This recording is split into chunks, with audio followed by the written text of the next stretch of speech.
Won't you walk my way? Will you tell me what you wanna say? Hey, I can see it written on your face, babe.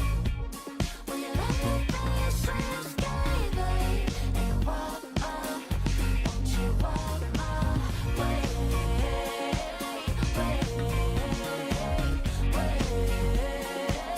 Won't you walk my way? Got me hypnotic, the symmetry of your body.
Got my eyes on the prize. The only limit is the sky. Like a bird, I fly high. With every mile, I realize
reaching bright sun.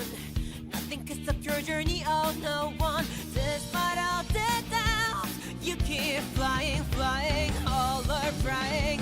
You're here last, the time passed so fast, but don't you forget everything just begun. In the burning flame you shine with a melodious cry. So rise up from the ashes, dear one. Rise up brilliantly. Go rise up with the flames of flicker. Radiance of real beauty. No turning back, no making back. Embracing all the darkness. So rise up from the ashes, dear one. Glowing red and bold. Go rise up.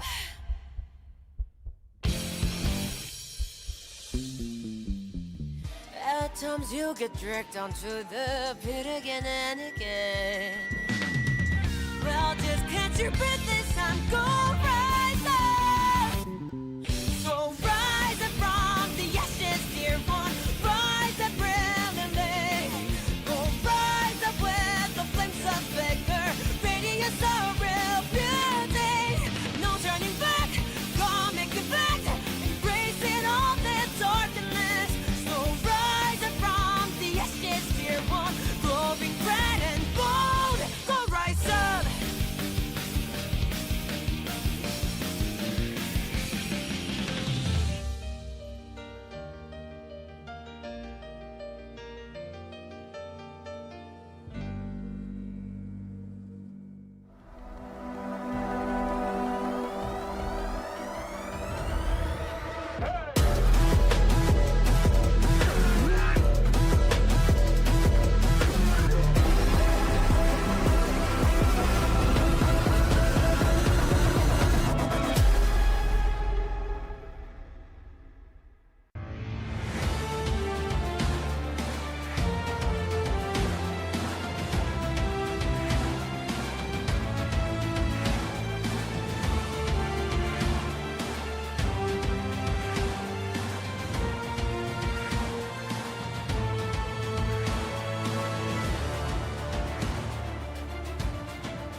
Good morning and welcome back to the Summoners Warrior Championship 2024. I'm so happy to see you guys today here once again because we are going to watch the Group B for the APAC prelim, and right now it is going to be the lower bracket.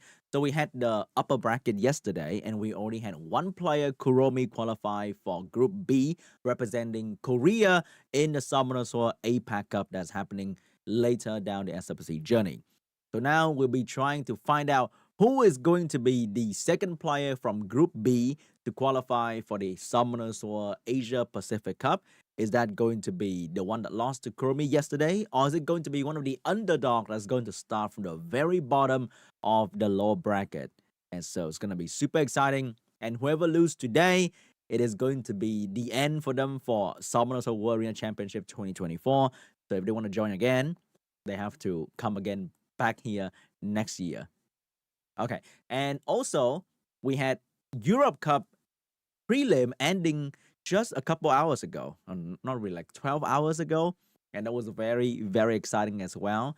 And soon, next week, we're going to have the America prelim, I think. Wait, no. Next week is the China qualification match. There's so much SWC happening every single weekend, so it's going to be very exciting for you guys and very exciting for me to cast as well. So I hope we're going to see some fun matches today. We are going to see some new LD5 being pulled out of their pocket to surprise the enemy because it's been so much fun. All right, let's take a look at the schedule of SWC 2024 once again. Starting from August 3rd all the way to November 9th, and we are having America Cup, Europe Cup, APAC Cup, China qualification match, and Open Qualifier Japan. Why? Because the World Final is happening in Japan later in November. That's why Japan will get an extra Open Qualifier. And for the APAC prelim, the match process will be double elimination. Group A was finished last week, and now we are trying to finish Group B. And soon we'll have Group C at the end of August and Group D in September. In the middle, we're going to have America prelim, China qualification match, Japan Open qualifier. So there are going to be so much more SWC happening very soon here in August. And remember, all these players are some of the strongest players in the World Arena season 28 and 29. We'll be playing in SWC mode, which means we're going to have a pre-ban and no consecutive pre-ban. So you cannot keep banning the same monster. And for the Regional Cup and Open Qualifier Japan, it will be single elimination. And for the World Final, the very final will now be best of 7. So it's going to be a very intense final at the end. And World Final will be single elimination as well. And remember, for every SWC 2024 live stream, there are going to be coupon codes that you can exchange for various different rewards. We're talking Nevermon, Legendary Runes, Energy Crystal, Mana, Scrolls, and Reappraisal Stone for your next 30 speed Swift Rune, potentially. So don't forget to watch SWC 2024 live stream and grab yourself the coupon code in the live stream so you can exchange for different items in-game. And the coupon code themselves will also provide you with various different rewards. And this was the upper bracket for yesterday prelim. As you can see, Kuromi advanced to the Asia Pacific Cup at the very end, ending HUNI journey 3-0. Very strong player. And he's going to be waiting for the Summers APAC Cup happening later. And now we'll be looking at the bracket for today. Starting off with GARRGARR and CHOVY. We have SCHOLES and KANGTUNA right after that. Whoever wins is going to fight HWAN and ZZALEE later on. And HUNI will be the final boss of today, waiting at the lower bracket final match at the very end. So, whoever wins today is going to get the second ticket of Group B prelim. So it's going to be very intense because there's no more coming back in this particular bracket because they had a chance to win yesterday. They didn't. So now they have their final chance to win today to get their second ticket to the Summers APAC Cup. So if you are rooting for any particular player, you need to let them know in the chat today because maybe they are watching the live stream right now. So they want to see your support for them in the chat. Okay, so you're supporting for HUNI, you're supporting HWAN or CHOVY. Let them know in the chat because some of them are veteran SWC player. They've been here for many times before, so they have their own fan base as well. But these new faces in the Korea bracket has brought many new draft in the prelim, and I'm kind of enjoying that quite a fair bit, especially HUNI. But we're going to check out HUNI at the very end because first we're starting off with GARRGARR and CHOVY.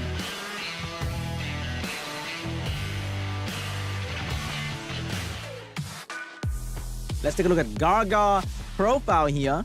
As you can see, he is a new challenger and he's rocking some very aggressive draft with the Nasha and the Masha double Beast Rider together with some revive coming from Nana and aggressive speed lead Oliver. He lost to Kuromi yesterday, but Kuromi was destined to win yesterday potentially. So GARRGARR have another shot today without having to fight the final boss right off the bat. He is the underdog. If he shows us some incredible performance, because I have seen people coming back from the end of the lower bracket before. On the other hand, we have CHOVY, who has been in the APAC prelim before. He's rocking some very different strategy over there with the use of Doman and a Wedgeat in his team. Lost to CHOVY yesterday, so he couldn't show us more of what he could do. But today, maybe he's going to show us something entirely new and his performance might blow our mind. And he's going to be the one that's going to qualify from the end of the lower bracket. Alright guys, welcome to the stream. The first match is about to start. It's going to be exciting, it's going to be fun, and it's going to be something new, I hope. Because according to what we saw yesterday, the Korea meta is a little bit different compared to the rest of the world. They're favoring some more Camilla, some more Vanessa in the draft instead of the usual starting off with Chandra and see who get to pick Cigar next. You know what I'm talking about exactly. So maybe Korea is going to bring something new to the table. Let's find out in the first match coming up.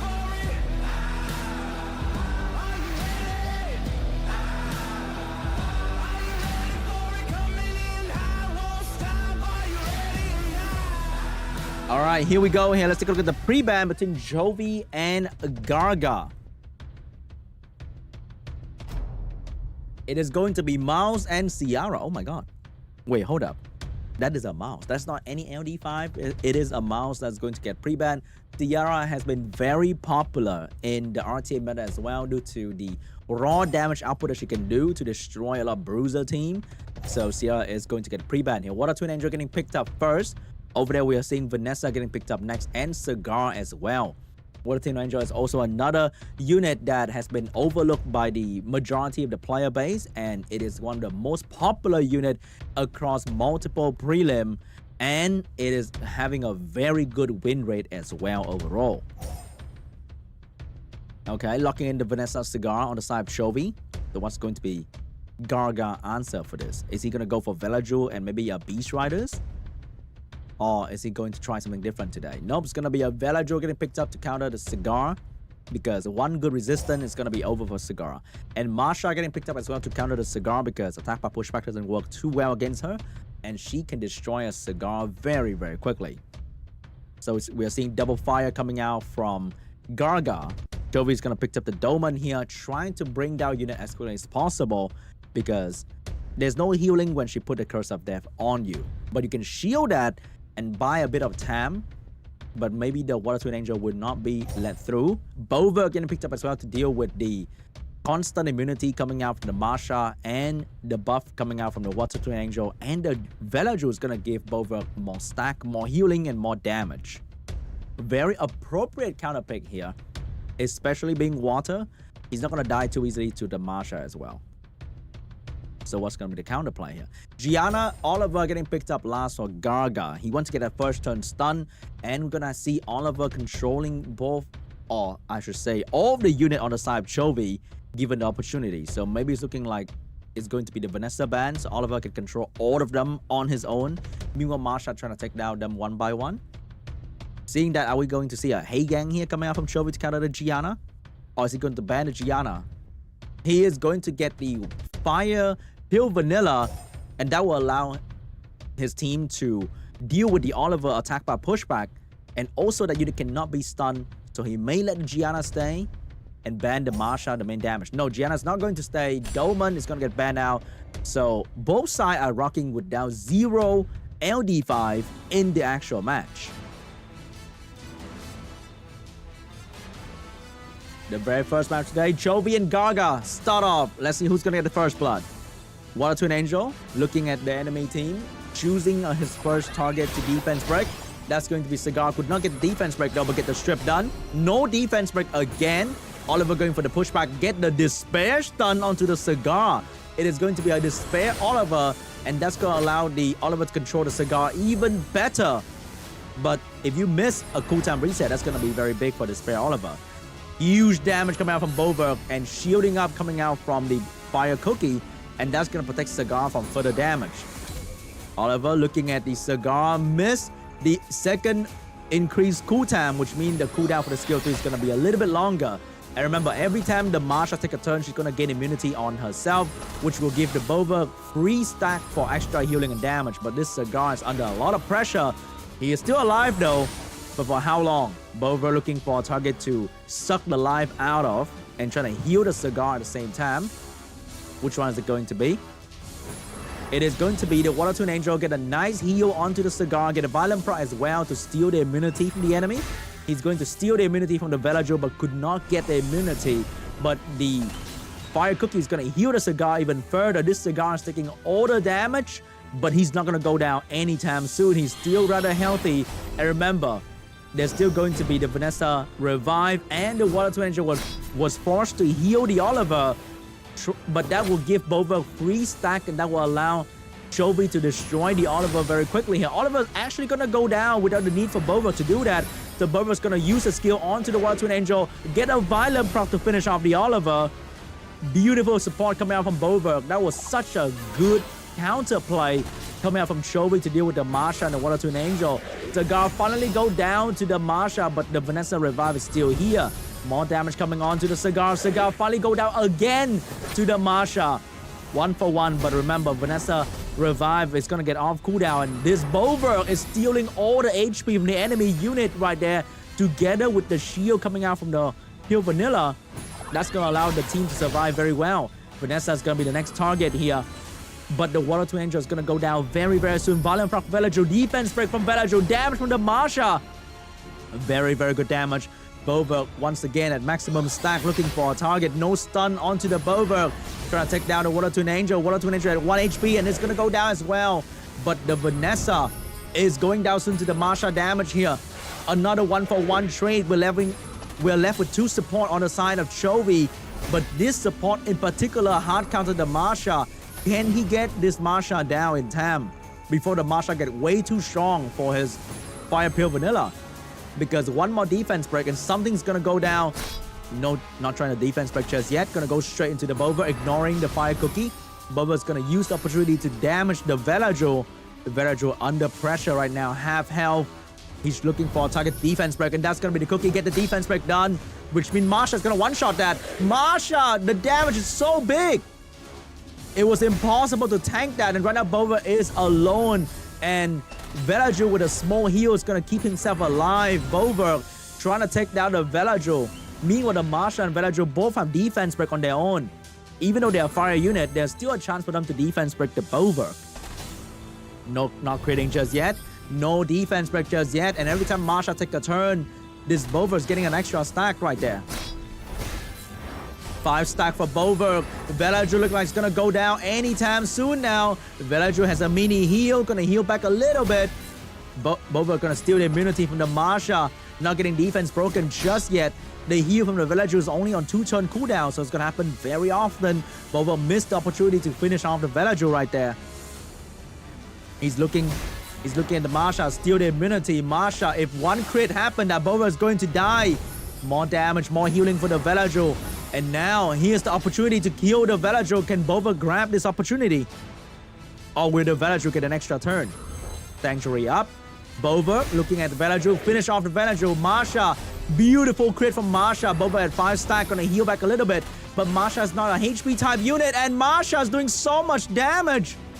Bover trying to heal a little bit more, but it's too little. Marsha is actually gonna want to take down her biggest enemy, Bover. GG.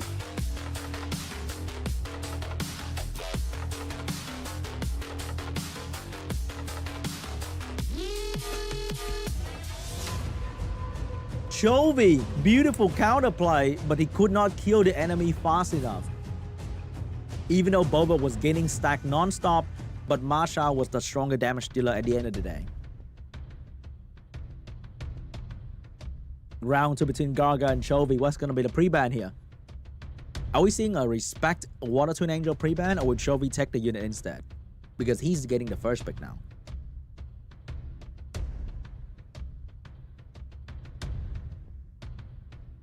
The pre-ban is going to be the Cigar and the Yonhong. So no Cigar for Chovy anymore.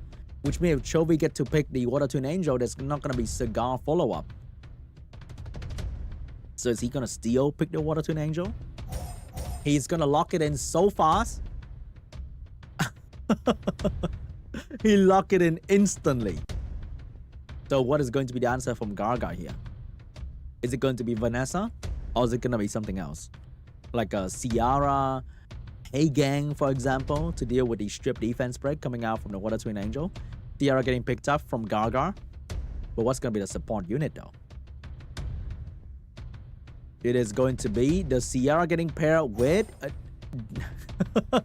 I promise you guys, this is live, okay? I'm not kidding. And the answer coming out from Chovy without Cigar, what's going to be the follow-up damage? Is it going to be Smicer Velagio? Or is it going to be an LD5 Velagio? It is going to be the Sekhmet to replace the Cigar. Sekhmet is more likely to be on Swift and trying to reset the Sierra first. But Sekhmet doesn't provide the attack by pushback. And we have another support unit that's going to be Shizuka getting picked up by Chovy here.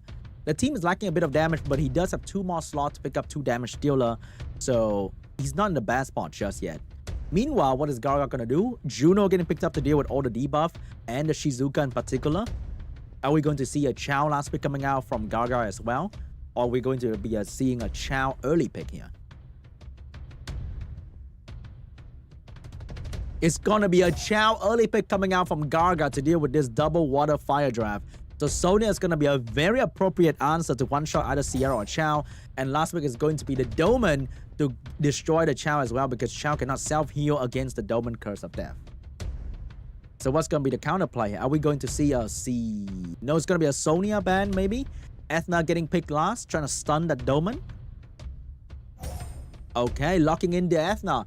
So we might be seeing double speed lead ban, or we are at least seeing a Sonya. It's going to be Ethna and Sonya ban here. So Doman is going to land the curse. And CHOVY, GARRGAR is going to try to bring down Doman as quickly as possible. The moment Doman go down, GARRGAR can pretty much hit auto on this game. But what's going to be the first turn? Is Segment going to perform? Here we go. Segment is going to perform, which means no big damage coming out from Ciara at the moment. So Doman's going to be safe for a little bit longer. But remember, the biggest enemy of Doman is not the enemy, but resistance itself, which means if she missed the Curse of Death, she will be receiving the Curse of her own death. She landed the Curse of Death onto the Chow. That's very important. And now the race officially starts between CHOVY trying to keep Doman alive and GARRGAR trying to bring Doman down. Imagine if Shizuka can spread the curse of Death. That'd be insane, but that would be so unbalanced. So Chow looking at Doman. Is he going in? He's going into Doman. There's no coming back. Doman's losing a lot of health right there. Juno will gain some attack bar as well with a skill 1, trying to bring down Doman as quickly as possible. But Doman's still looking really strong. No, gonna go for the skill 2 for the strip instead. And Doman, one more turn for Chow. If Chow get this turn, he will finish off the Doman and he will be alive. But can he get this turn though? Doman with the skill 2 available. Maybe some additional damage to the artifact to bring Chow down low enough. Chow will be alive. Chow will take down the Doman. Not quite yet. And Chow will be dead. Oh my god, Chow, he was responsible for his own death. And Doman will be brought down very quickly after that. However, with Doman down, Juno is really strong at the moment because there's no more damage coming out from the side of CHOVY except Shizuka trying to bring back the Doman from the death to do the skill 3. But can Shizuka do that though? Because the Sierra Bomb is coming right after this. And if it lands on Shizuka, that might be over. Bomb onto the Water Twin Angel instead. I'm not sure if that's going to be a good play here. But Shizuka with the Soul Protection is going to put it onto the Water Twin Angel, trying to keep it alive. But anyway, at this point, Juno is extremely strong against the entire enemy team because they have 0 damage against Juno. And Juno is pretty much unstoppable. Nobody's going to stop her from doing damage. Big strip, taking away the turn of the Segment. Sierra has another bomb available very, very soon here if she gets an additional turn. Doesn't need to do that. Gonna explode the bomb, get some attack bar, get another turn to drop another bomb onto the Water Twin Angel right there. And Juno is gonna try to finish off the enemy Segment. I think that is GG. Without any way to control damage, GARRGAR is gonna take this game.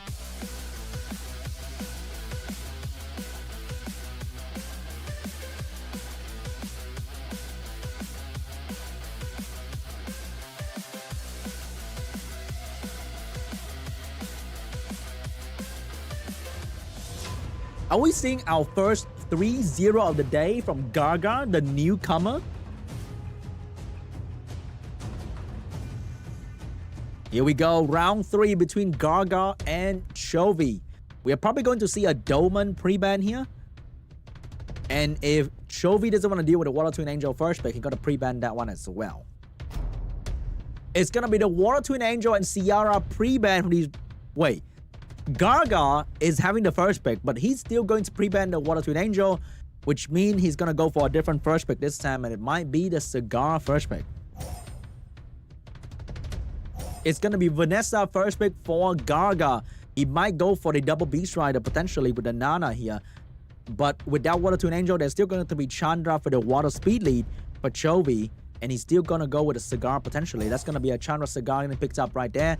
So GARRGAR might go for the more aggressive position with the turn 1, better speed lead, and high damage team. Look at that win rate though. As popular as he is, he's not exactly having a very good looking win rate. But because the more popular you are, the closer your win rate is to 50%.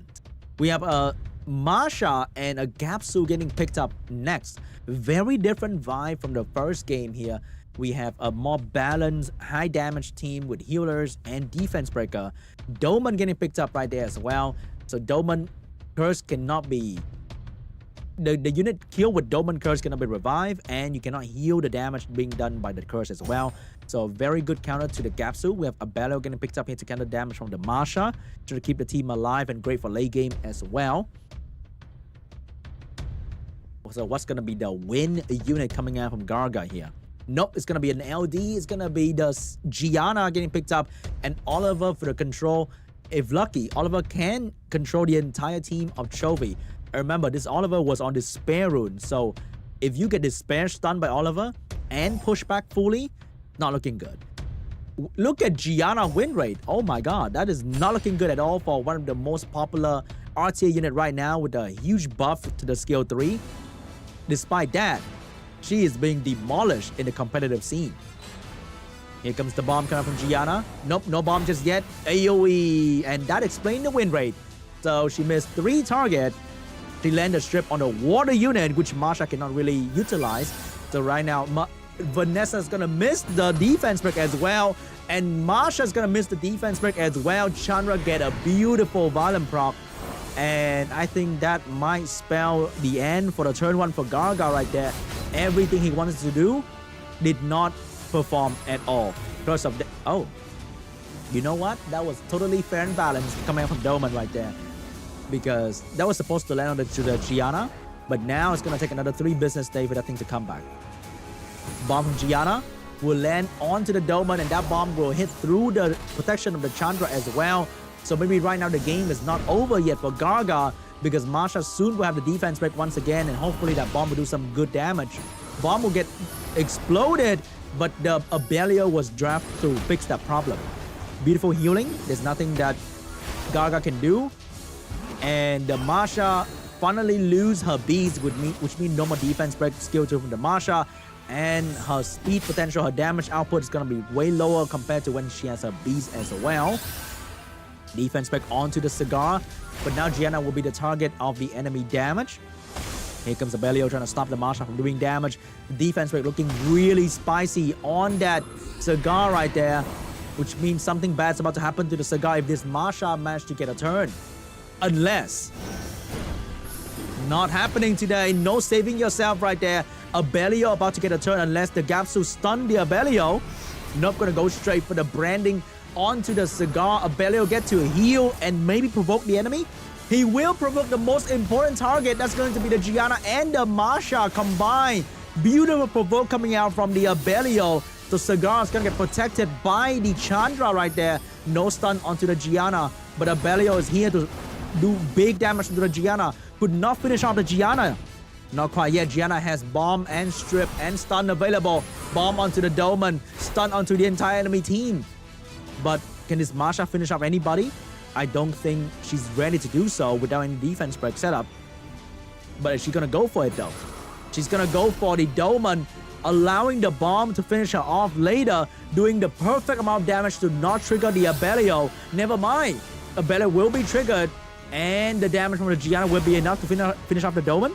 It will be enough with the help of the Masha. So up next will be the Cigar.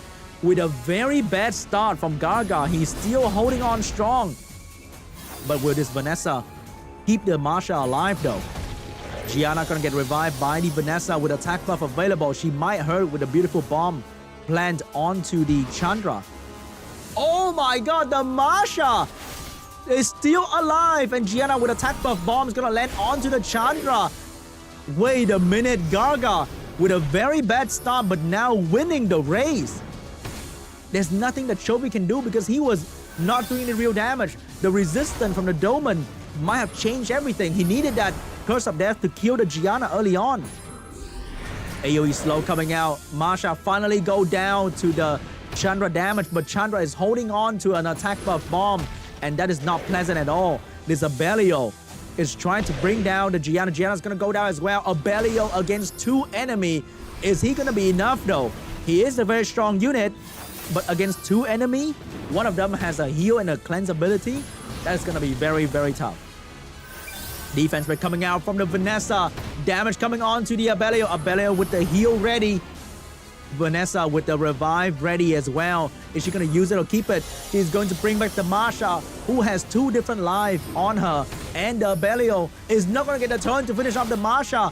So Masha is going to be here for much longer with the Gapsu healing as well. Abelio looking for a target to wall blow. He decided to blow Vanessa, but could not blow her out of the match just yet. She's still in here. Gapsu's gonna protect her, give her more healing with the passive. Masha going in as well. No crit this time, but not too long. I think it's gonna be over. GARRGARR's gonna finish off CHOVY here. Here comes more damage from the Gapsu. Here comes Masha with a finishing move. Vanessa's gonna be the one. GG! GARRGARR gonna do 3-0 against CHOVY.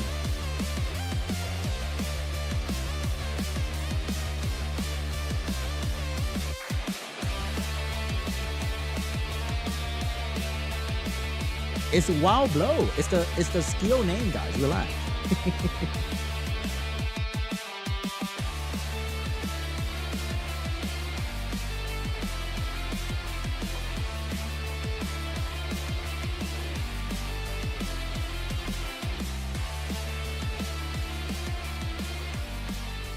Amazing performance coming out from GARRGARR, the new appearance kid, defeating the enemy giant and moving on to the next round with Masha, Vanessa defeating Abelio. Fire Nation was too strong for the Water Nation. Law accurate, by the way. So, starting off with 3-0. I like that. Also, we get to see, was that some new draft? I don't think that was some new and crazy draft, right? But that was pretty fun to watch. That was exciting. Seeing Gianna missing 3 target really validate my feeling a little bit sometimes, because it happens a little bit too often. And then seeing the Doman getting resisted. A lot of people can't really get behind the fear that SWC player have for Doman, because they play Doman and they get resisted all the time. And as you can see, they are also validated. See, I have Doman. It doesn't really work. What do you have to pre-ban Doman for? It's not like it's gonna land the thing on you. But if Doman land the Curse of Death, then that unit is going to die. Here we go. We have GARRGARR 3-0 against CHOVY, starting today strong with a dominating performance.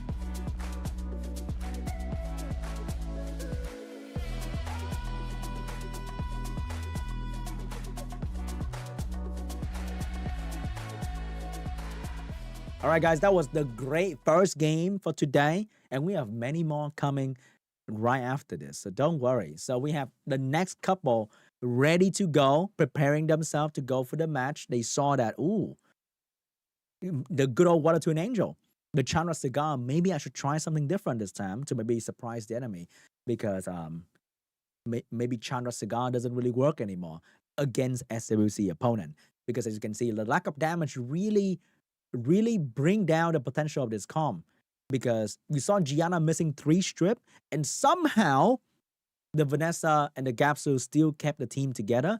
And because the lack of damage from the Chandra team didn't really do much to the Gianna team, they still managed to finish and win against the Chandra team. So maybe this time, if the Water Twin Angel get pre-banned, they're gonna bring something more aggressive to the table. So let's take a look at the next matchup of today and see what they're gonna bring. We have SCHOLES and KANGTUNA. So what's your favorite breakfast then?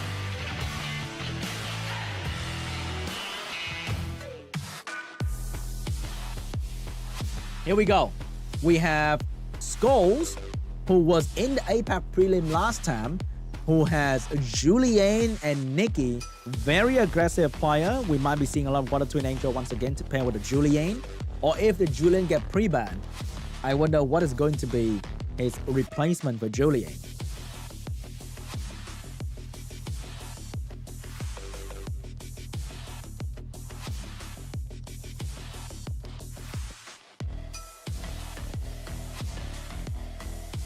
Boy, look at that. I wonder if he's gonna bring back the Water Dokkaebi Lord though. I think Vanessa is definitely gonna be drafted from Mr. Skulls probably not going to be using segment in the SWC environment because it's a bit risky to do so.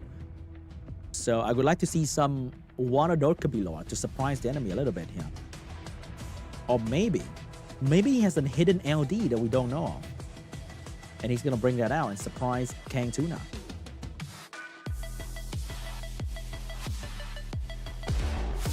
On the other hand, we have KANGTUNA, a new challenger rocking Kovachi, a very, very popular unit in the recent RTA meta, providing attack buff, attack bar boost, and immunity, allowing your team to be very aggressive while protecting the team at the same time with immunity and healing. And that skill 2 with the cooldown support allow Kovachi to potentially have infinite immunity uptime on your team. And it pairs really well with the unit that he's using the most as well, being Masha, Fire Monkey, and Camilla.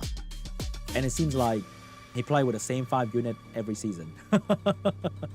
But hey, if I have that team, I'll probably play it with it for the entire season too, because that's going to be so much more fun than trying to stun your enemy, reset their skill, push back their attack bar. Too many steps, you know? How about just buff attack and kill them instantly? Because death is the best CC.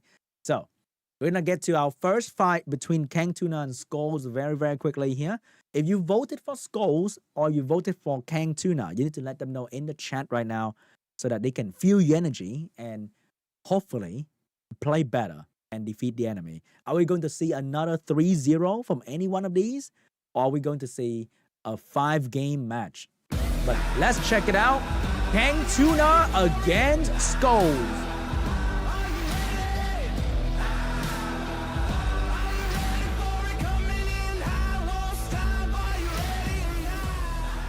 Here comes the first move between Skull and KANGTUNA. What is going to be the pre-ban? Are we going to see Kovachi and Julian pre-ban? Because they are particularly quite strong and a key unit of the enemy. No, we're going to see Vanessa and Nephthys getting pre-ban here. First pick for KANGTUNA.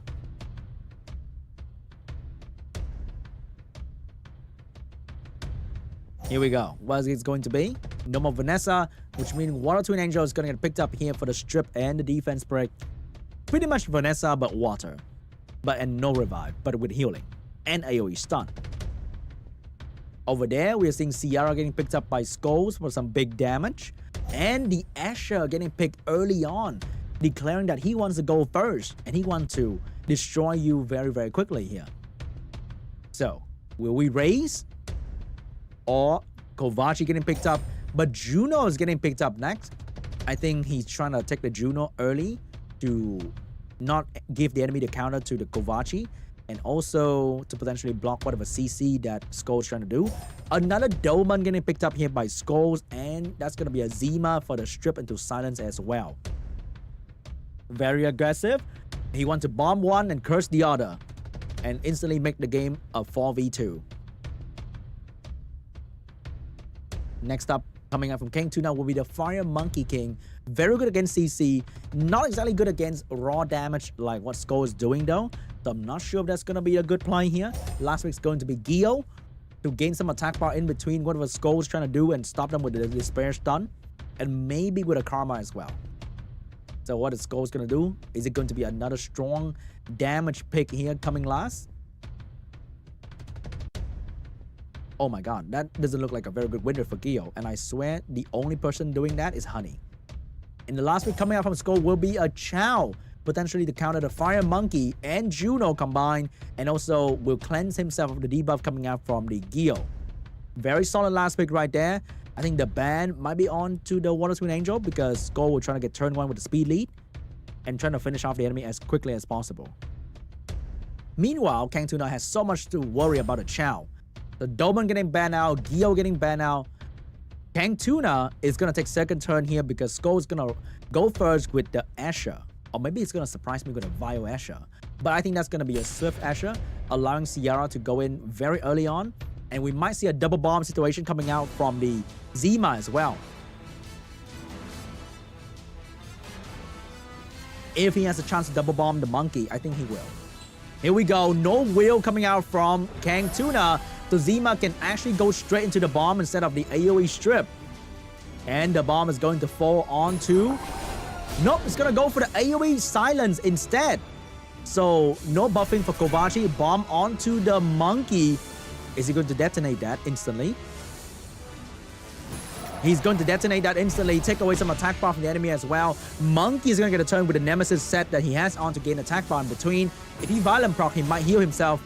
No violent proc for the monkey, but Kovaci is here to put on the heal onto the monkey. Monkey is now in a bit of trouble with the Chow damage follow-up. But I don't think that's going to be anywhere near enough to finish off the monkey. Tiara getting stunned. And next up, we have the Water Twin Angel with the heal and potentially the defense break for the monkey to finish off the target. Here comes the focus shot onto the enemy. Zima. Monkey is ready to go very soon. The heal and the shield can allow Monkey to survive rather easily against the Asher. Monkey skill 2 available. Miss a crit onto the Zima. But Zima is still in deep trouble here because he's low on health and nobody's there to heal him at all. Damage from the Chow is not enough to bring down the monkey, which means Monkey's about to get another turn here with a buff coming out from the Kovaci. Beautiful attack buff from the Kovaci. So now Monkey's gonna hurt even more onto the Zima. Huge stun onto the Zima. Oh wait, that stun is bad because Chow doesn't care about that and Zima's about to die anyway. But the problem for Skull is not the stun, but the raw damage coming out from the monkey. And Kovaci trying to keep this unit alive for the skill 1 heal. Monkey attack buff going into the Ciara. Finish off the Ciara without the need for defense break. Chow's gonna be the last one standing here. So Chow right now is gonna be the one that's gonna carry the team. He was drafted to potentially solo this entire team. But it's not easy. It is possible on paper, but that's just a theory, which means Chow's gonna might die to defense break coming out from the Water Twin Angel and a follow-up crit coming out from Monkey. Monkey coming in with the skill 2, big damage and huge healing by the Violent Pro as well. And now Chow's the last one standing. Will he be able to do it? The role that he was drafted for, beautiful Violent Pro, but could not kill the monkey. Monkey is gonna be alive. Monkey's gonna get attack buff coming out from the Kovaci. And here we go. Cooldown reset. Skill 2 healing. Chow's way too slow to take a turn. More damage coming out. More healing coming out. Kovaci resetting the monkey. Monkey going with the skill 2 once again. Chow the skill 2 available. Going into the monkey. Finish off the monkey. Right now, Chow is one step closer to soloing the enemy team. No defense break coming out from the Water Twin Angel. Can Chow survive this? Chow is going to be alive, but for how long? Can he take this attack from the Water Twin Angel with attack buff? Chow will fall. GG. KANGTUNA will take the first game. He could solo. He could. But it was never easy.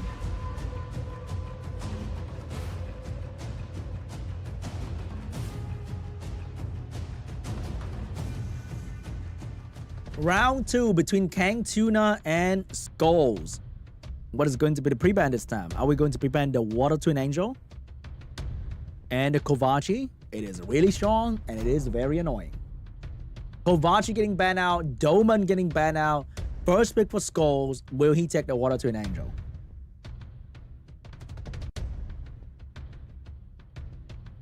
Or is he going to take Vanessa? Because they love Vanessa. And he is going to take Vanessa away from KANGTUNA. So what is going to be the draft here? Normal Kovaci. He's going to go for the Chandra Cigar instead of the Twin Angel and Kovaci aggressive draft. Might be going for turn 2 here. So Julian's gonna get picked up by Skull. Escher is gonna pick up by Skull. So he wants to go first once again and try to one-shot one of the enemy unit, which means KANGTUNA can go a bit more tanky this time. May even go for a Hey Gang here to deal with the Vanessa strip into defense break. So are we seeing a Hey Gang Velajul coming out from KANGTUNA? It's gonna be a Nana Masha. So he's gonna let Skulls do the damage, but he's gonna stay alive and get revived by the Nana. Meanwhile, Masha is gonna be a great damage dealer to deal with the non-water team that Skulls trying to do. So what's gonna be the answer here? Are we seeing a Jara getting picked up? I would love to see a Jara right now to one-shot, but it's gonna be Artamir getting picked up by Skulls here, trying to stun the enemy team And because Chandra and Masha is going to crit all the time, that's going to be great. And that's going to be a dark pure vanilla cookie for the AoE Strip and Oblivion to deal with the passive of Nana and Masha. So what's going to be the last pick here? It's going to be a Kovachi against a non-cleansing team. So that's going to be a very strong last pick coming out from KANGTUNA. Also, Kovachi doesn't need to crit a whole lot, so it's going to be a great counter to the Artemia as well. So maybe it's going to be a Dark Pure Vanilla and a Smicer ban. Is it going to be? Because the Oblivion is going to be very, very strong. And you can stun the Artemia. It's going to be a Smicer ban. It's going to be a Julian ban. So Skull is going to get turn 1, but his impact is going to be very minimal compared to what KANGTUNA is about to do to him in turn 2. Because when you strip and slow without follow-up, it's kind of wasted with that turn 1 potential. Here we go. First turn from the Asher. Is he going to go for the boost or is he going to go for the damage? He's going to go for the boost with a speed buff. And here's going to be a unit apply strip and slow debuff. In theory, this is going to give Skulls a lot of turn advantage for a CC team. But now he has defense break on, but the Artemia was way too slow to do the damage follow-up. So Chandra can protect the Masha. Nope, going to go for the Cigar because he wants to get the provoke and the damage from the revenge. Here comes Masha. Masha's going to be in big trouble because the damage from the Artemia is going to be great. And that's going to hurt the Masha so much. But the Masha did manage to do a bit of damage onto the Vanessa as well. It's going to be a heal coming out from the Artemia. AoE defense break is going to come out from the Nana. No despair stun. Maybe she's on violent. Or maybe just no despair stun. Reset onto Vanessa, which means he wants to kill something quickly. He doesn't care about any other skill on the field. He just wants to kill. And the damage onto the enemy team is amazing coming out from the Chandra. Very good damage coming out from the Chandra. Masha going for the Vanessa. Going for the Vanessa. Vanessa is going to be the main target here. The Asher is going to go in for the damage. Maybe onto the Masha to dismount her. Going to be onto the Masha, dismount the Masha from the Beast. But it's not over for the Masha just yet because her damage is still going to be great. Beautiful damage onto the Vanessa. 2 stack on the Nana.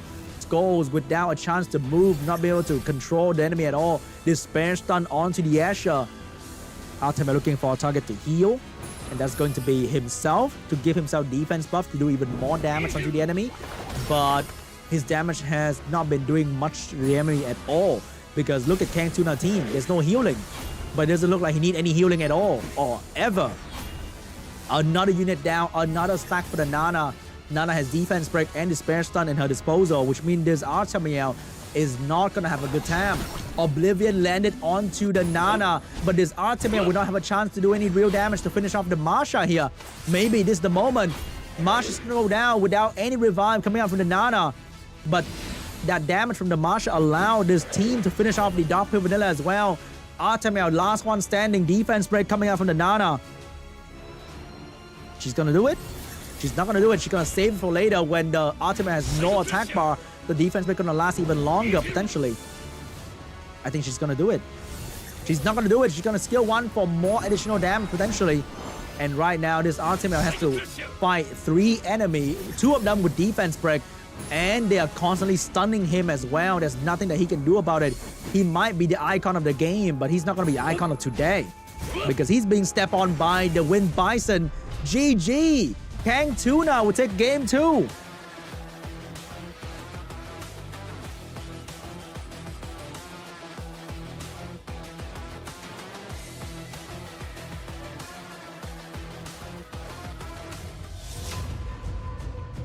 Are we seeing another 3-0 coming out from KANGTUNA?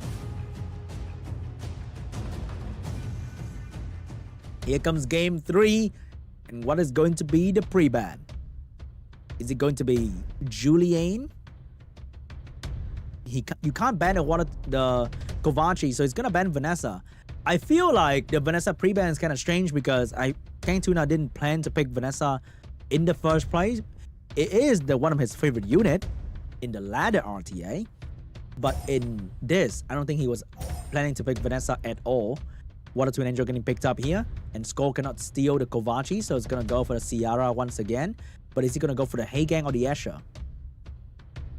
It's gonna be the Escher once again, knowing that KANGTUNA team doesn't have any immunity.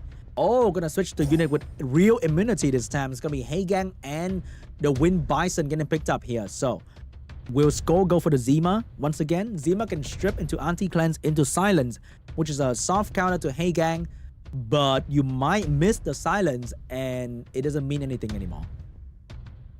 Zima getting picked up here for the turn 1 strip into Silence and extra bomb damage for the Ciara. Smycer getting picked up as well for more bomb damage coming out from Skulls, which means KANGTUNA has the AoE cleanse angle in the last 2 pick here with the Veramos, Juno, Tetra, Gapsu as well to deal with these bombs coming out from the enemy team. It's going to pick up the Masha and the Juno for damage, and Masha with the immunity on herself is a great unit against the Smycer. So what's going to be the last pick here coming out from Skulls? He needs to ban out potentially the Masha and trying to bring down the enemy quickly. But what is it going to be? I think Chao is going to be a great pick here with all the support and the attack pushback from the Cigar, but out of habit, he might pick Chao again. It's going to be a Doman getting picked up last coming out from Skulls here, trying to bring down the enemy as quickly as possible. So maybe it's going to be a Doman ban and a Masha ban. He can go first and bomb Masha with 3 different units and kill the Masha quickly. So he might ban the Juno and trying to kill the Masha.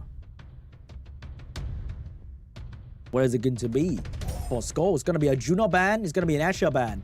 So he lost the Escher. He might have lost his turn 1 advantage, because if that Water Twin Angel outspeed the Zima, which is very likely, he's going to allow the Cigar to control the entire team of Skulls. And that might be bad, especially losing the Doman skill 3.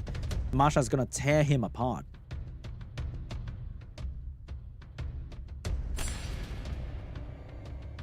Here we go.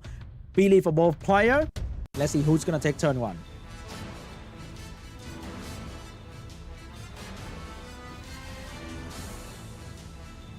And the turn 1 belongs to the Water Twin Angel, going first with the strip and the attack by boost for the Cigar.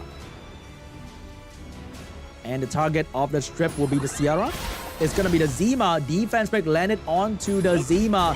Beautiful strip from the Cigar. Zima has the skill 3 available. Gonna go for the bomb onto the Masha. Instead, get the bomb planted onto the Masha. Beautiful disperse stun coming from the Heigang. But that double bomb means Masha might go down instantly here.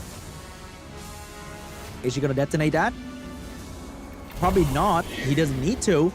And right now, the advantage, I think, is on the side of Skulls, because he's the one dropping the enemy damage dealer first, while having 2 healers on his team with a Doman ready to go soon as well. And there's nothing that KANGTUNA can do to save the Masha, even with this shield. Is that going to be enough? Because Meister is about to take a turn, and bomb is going to be planted onto the Masha once again. Another bomb onto the Masha. Doman with no skill available, but she has all the time in the world to try and bring the skill back. Masha losing her beast, still got a bomb on her. Tiara looking like she's gonna plant another bomb very, very soon. Here comes the Bison trying to buy some time for the Masha to do some damage. But would that Masha stay? The problem with KANGTUNA team is there's not a lot of healing. Meanwhile, Skull's team is healing every single turn with these Puppeteer. The skill on healing is incredible. A beautiful Violent Proc for the Zima as well. Bomb available. And bomb's gonna get planted onto the Wind Bison. There's nothing he can do to stop that. Even if he Violent Proc, he might get stunned by the bomb. Masha going down. Cigar looking down to the ground as well. And GG. This game belongs to Skulls.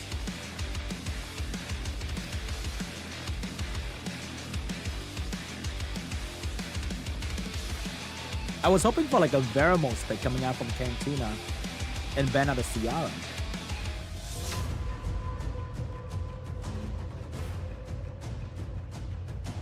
Those bombs, they were too strong. The Masha could not handle that. Here comes round 4 between Skulls and KANGTUNA. What is it going to be the pre-ban this time? Is it going to be Kovaci and Doman once again? Doman is such a huge threat. Like, she might miss, but you still have to reset her just to be sure that she will not put the curse on you. So is he going to pre-ban Doman? Or is he going to pre-ban Ciara instead? And then pick anti-bomb unit? They're thinking about it. There's always a choice to ban the enemy main element unit or the LD5. Main normal RGB unit. And the pre-ban will be locked in. It is going to be Kovaci and Doman once again. First pick was SCHOLES. I feel like it might be going for the Vanessa first pick. And he need to bring out something different though, because the Artemia was not working. No, it's going to be a Cigar first pick for SCHOLES here. So no more Cigar for KANGTUNA to pick Chandra with. So he might be going for the Water Twin Angel and a Velajo instead. No, it's going to go for the Vanessa first pick for KANGTUNA and Hey Gang to counter the AoE strip coming out from SCHOLES. So is SCHOLES going with the Ciara Zima angle, or it's going to go for the Asher Ciara angle? You go Asher when you know you might be able to one-shot one of the enemy, because Asher has no strip turn 1 if he decides to boost, right? It's going to be Marsha Chandra instead, going turn 2 as well. Is he going to lock it in? He's going to go for the Water Twin Angel and the Marsha. Also a nice combo, because that's going to be opening up one unit with defense spec for Marsha to kill. And KANGTUNA out of nowhere take out the Bella and the Velajo to protect himself against the enemy defense break. Velajo not doing so hot in the APAC prelim because he's been studied well by all players in this game who want to play competitive. Here comes the Chandra, the secondary speed lead. But he needs another damage dealer. That's going to be Sonia. So it's looking like it's going to be a Vanessa ban regardless of whatever KANGTUNA go last here. So is KANGTUNA going with a Leo last pick to nerf damage of the Sonia and the Marsha? Or is he going to ban Sonia and pick out a strong AoE unit to deal with this non-immunity team? It's going to be a Leo last pick, force ban for SCHOLES as well. But is SCHOLES see the Leo coming? Is he going to let the Leo stay, or is it going to be a Leo ban and it's going to be a Sonia ban? Because Sonia can easily one-shot the Bella and it might be very, very bad. Or maybe that's a trap Bella. But that would be crazy though, if you see that far ahead. Here we go. What's going to be the ban here? Is Leo going to be the ban? Is Sonia going to be the ban? Or are you going to try something different? No. Leo's going to go and Sonia is going to go. So KANGTUNA will need all his support to focus on the Bella, because that's going to be the prime target for everything that SCHOLES will do. He's going to go in, defense break the Bella, trying to kill the Bella as quickly as he can. Locking in the speed lead for both players, potentially. Or are we going with HP lead? There's no way. Speed lead for both players.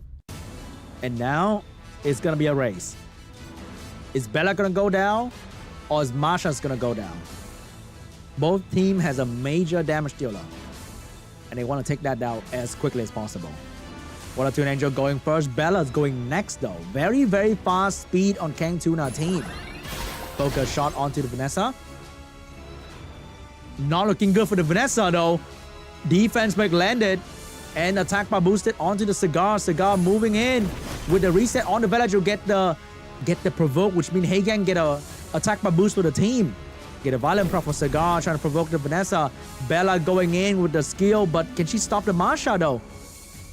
Wait, this might be over for KANGTUNA, because if he didn't stop the Marsha, he's gonna go for some damage onto the Cigar. Did not do much. Here comes the Hagan trying to bring down the enemy team with Gansing debuff, but did not succeed. Marsha going in, big damage onto the Vanessa. And remember, the Velajo was resetted. There's no immunity coming out from the Velajo. AoE skill is going to finish off the Vanessa. Slow debuff onto the Bella as well. Velajo get a violent proc here. Turn defense break the enemy Cigar. Here's the moment, but the AoE stun coming out from the Water Twin Angel might be different. No stun from the Water Twin Angel, but Marsha still gonna locked in on that Bella, trying to bring her down as quickly as possible right here. Chandra looking for a target. No stun onto the Bella. Bella's going to take a turn right here, but with a 2-turn slow, that's going to be very bad for her. She did not get a violent proc to shake it off. Looking bad. Masha, skill 2 available very soon. Can this Villager save her? Villager could not save the Bella. Bella in a lot of trouble. Defense break coming out. Bella's going down. GG. 2 unit down for KANGTUNA. And SCHOLES is looking healthy and strong. There's nothing that KANGTUNA can do anymore. And we're moving to game 5. The lack of will on the Vanessa was not looking good for KANGTUNA.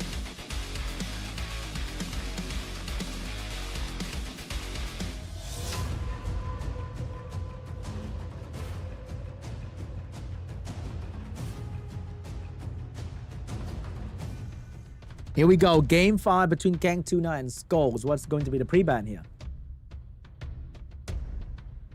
Is it going to be Water Twin Angel pre-ban? You don't want to give him his best team, but it might be the Vanessa pre-ban once again. I'm not sure about the Nephthys pre-ban, and I think the Sierra is going to be a great pre-ban here for KANGTUNA, forcing SCHOLES to run Nephthys, something that he's not comfortable with because I don't see him using it at all. Starting off with a 2-0, and now we are 2-2. Chandra getting picked up first from KANGTUNA. No Water Twin Angel anymore, which means he's giving it to SCHOLES potentially.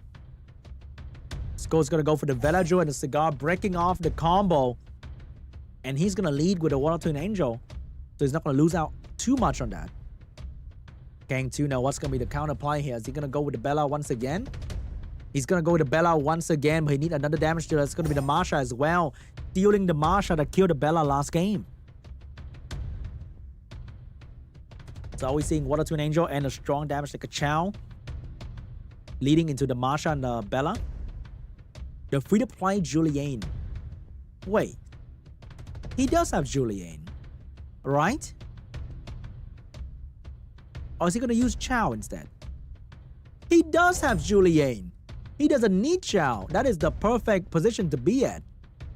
So we might be seeing a Hey Gang and maybe Oliver last pick here to deal with this position. It's going to be a Kovaci for the immunity. Very, very strong unit in the last pick here. But he doesn't have a whole lot of strip though. That's going to be a Gapsu getting last pick as well. Gapsu, Bella are very strong together because the branding and the raw damage coming out from these two units can be really devastating for the enemy.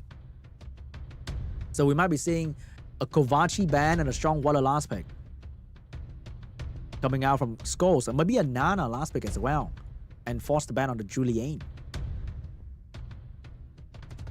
What is it going to be for SCHOLES? Dolman is on the table to be used as well. It's going to be Ethna being picked up last, trying to stun the enemy Bella or Kovaci right off the bat. So I think it's going to be, maybe it's going to be a speed lead ban for both players, or it could be the last pick ban. So Ethna and Kovaci will go. What is it going to be for both players? What's going to be the scariest unit on each side team? It's going to be the Kovaci ban. It's going to be the speed lead ban. So SCHOLES will no longer get a strip defense break, but we have Ethna going first, and that might be a beautiful stun onto the Bella, because we saw that Bella was extremely fast. So if Bella go first without a cleanse from the Gapsu, then that stun on from the Ethna is going to be extremely effective. Here we go. We're going to see a speed lead and potentially defense lead here. Can this Ethna perform the stun turn 1? Because that is a G3 Bella and it might be really tanky.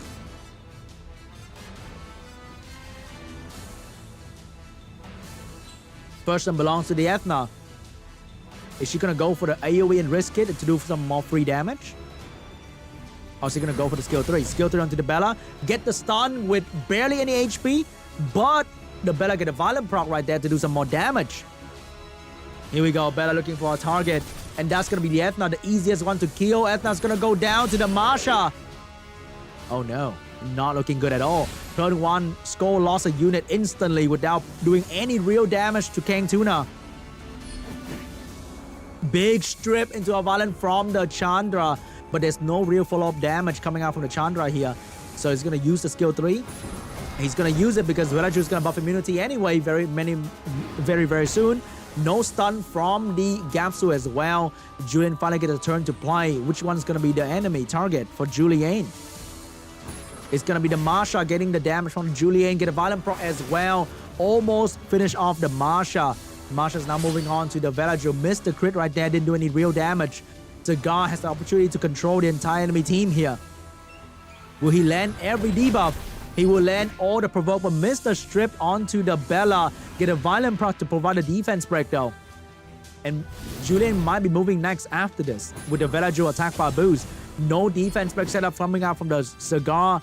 Julian going in, dismounting the Marsha.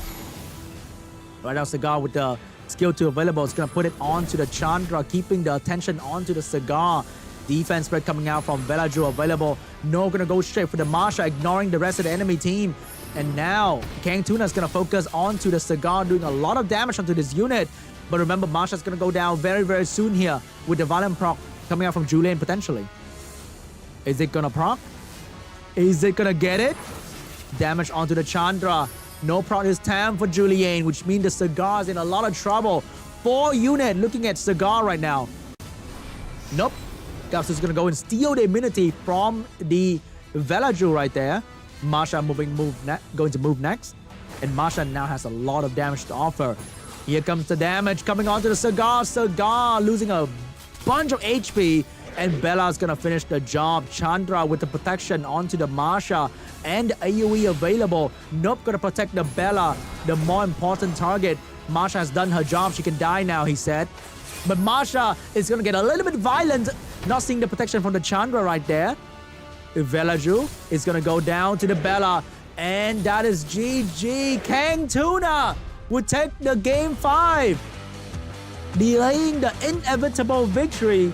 He's moving on to the next round.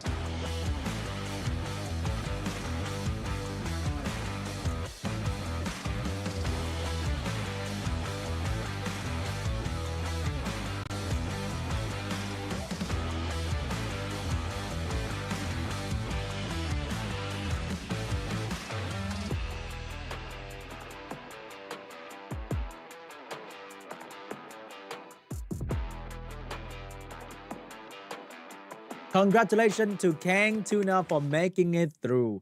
He got 2-0 right off the start, and then the enemy get another 2 wins after that.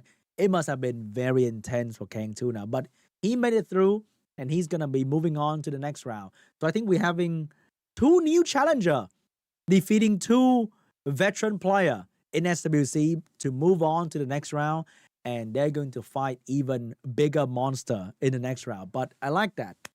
I like new faces in SWC, and they are doing really well, even though it's their first time in SWC, because playing on ladder and playing on tournament can be very different. Let's take a look at this very tough win for KANGTUNA. High diff for sure, but he managed to bring the final victory home.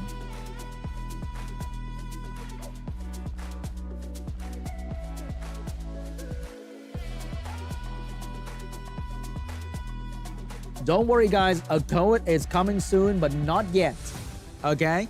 Because we will have to take a look at the lower bracket round 2 after this. We're gonna be seeing GARRGAR against HWAN, KANGTUNA against ZZALEE.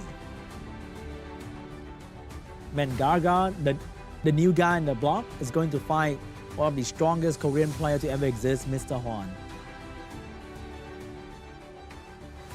And that's gonna be a tough game, man, but I believe GARRGAR did really well against CHOVY, so he can potentially do really well against HWAN as well.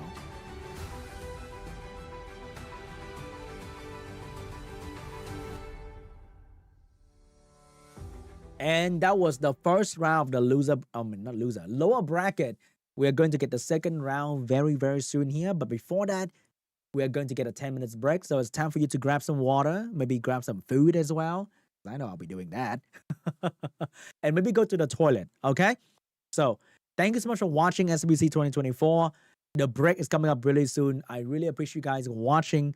I know some of you guys are watching this at like 3 a.m. should be sleeping right now, but you're watching SWC. So the code will be given in the somewhat middle of the stream. Not yet, okay? You don't have to be anxious. There will be code. There'll be 2 code. The best code there is in the stream. But before that, we'll have to go to a break first. So we'll be seeing GARRGAR against HWAN together with ZZALEE against KANGTUNA later on. There will be a code. I see you guys. Don't worry. But we got to go to a break first. So big shout out to you guys who are watching at home. All of you guys are watching on stream right now too. Hello, fellow streamer who are watching this. I see you. Yeah, I'm talking about you right there. Thank you so much for covering SWC. And I'm just waiting for the break to happen, guys. I'll be honest here. So don't worry. You can go now and grab some water, grab some food, and relax and chill a little bit because round 2 is about to happen very, very soon after the break. The break's going to be 10 whole minutes. So you have all the time in the world to grab yourself a drink to enjoy the next couple round of SWC. And hey, I know you guys voted for HWAN right there. So cheer for HWAN because he's going to need that. He's going to need your support so that he can beat GARRGAR, that new kid with a very strong comeback story forming right now. Because if GARRGAR beat the first guy and beat HWAN and beat the next guy and beat HUNI at the end, dude, GARRGAR might be him. Okay? So that is going to be it for... Okay, that's not going to be it just yet.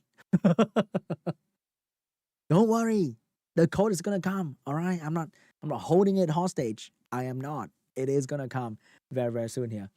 But it's going to come after round 2, I think. So we have 2 more matches to watch before I can give you guys the first code. Okay? But a break is coming up really, really soon here. As I'm waiting for the signal from the Korea team. It is not going to happen just yet. But hey, don't worry. You guys can go and grab a drink now. And I'll be looking forward to the matches after the break. It's going to be absolutely amazing. Guys, I'm looking at the Korea team to be like, let's go to the break. But we're not going to go to the break just yet. Anyway, I'll see you after the break, okay?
Some rise, some fall, some devil runs through us all.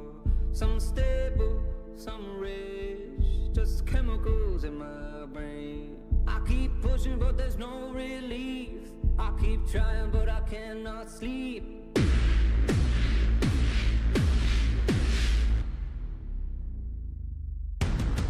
I'm a man possessed, I'm a man obsessed, and I cannot stop, gonna keep on going till there's nothing left.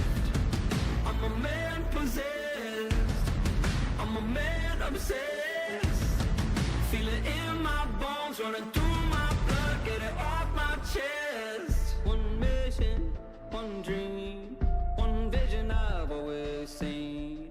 I'm savage, I'm stuck, till I have it, it's never enough. I keep pushing but there's no relief. I keep trying but I cannot sleep. I will never rest. I'm a man possessed, I'm a man obsessed, and I cannot stop, gonna keep on going till there's nothing left. I'm a man possessed, I'm a man obsessed, feel it in my bones, running through my blood, get it off my chest. I'm a man possessed, I'm a man possessed, and I cannot stop, gonna keep on going till there's nothing left.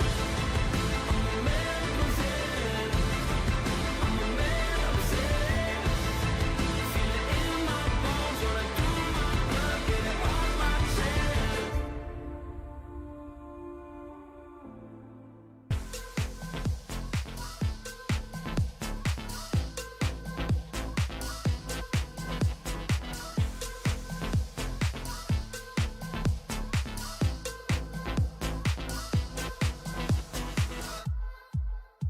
When you are feeling low, there is a place you can run to. I know the world is cold, so if you're hurting, I will hold you. I will shine for you.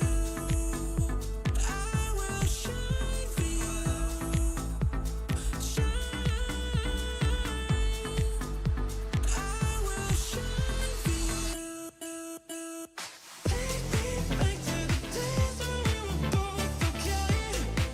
Baby, you know it wasn't yesterday. We lost track and we couldn't find our way. Now, baby, take me back to the days when we were both okay. Baby, you know it wasn't yesterday. We lost track and we couldn't find our way. Now, baby, goosebumps on my skin. I feel you on my body. Lose my mind within. Your presence is so godly. Oh,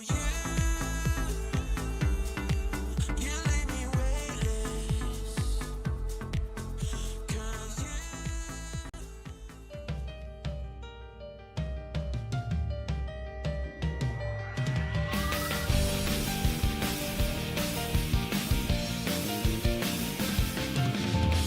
Dripping wet and know it's far overdue. Skies are black and no one to call out to. Filtering breath hanging in the cold air. 100 years of glory and sadness too. Nothing could compare to all you've been through. In this long despair, tears are falling, falling. Rivers calling, eyes are shut tight, can no longer fight. But don't you forget to keep your head up high. In this ritual of rebirth, the kingdom shines bright. So rise up from the ashes, dear one. Rise up brilliantly. Go rise up with the flames of vigor. Radiant sorrow, beauty. No turning back, no making back. Bracing all the darkness. So rise up from the ashes, dear one. Glory red and bold. Go rise up.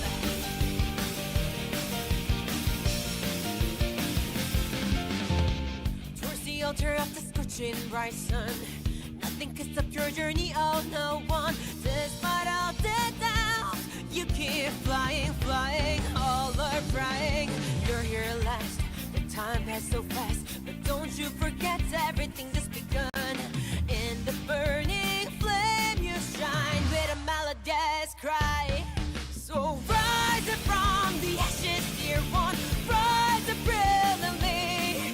Go rise up with the flames of flicker, radiant sorrow, beauty. No turning back, no making back, embracing all the darkness. So rise up from the ashes, dear one, glowing red and bold. Go rise up.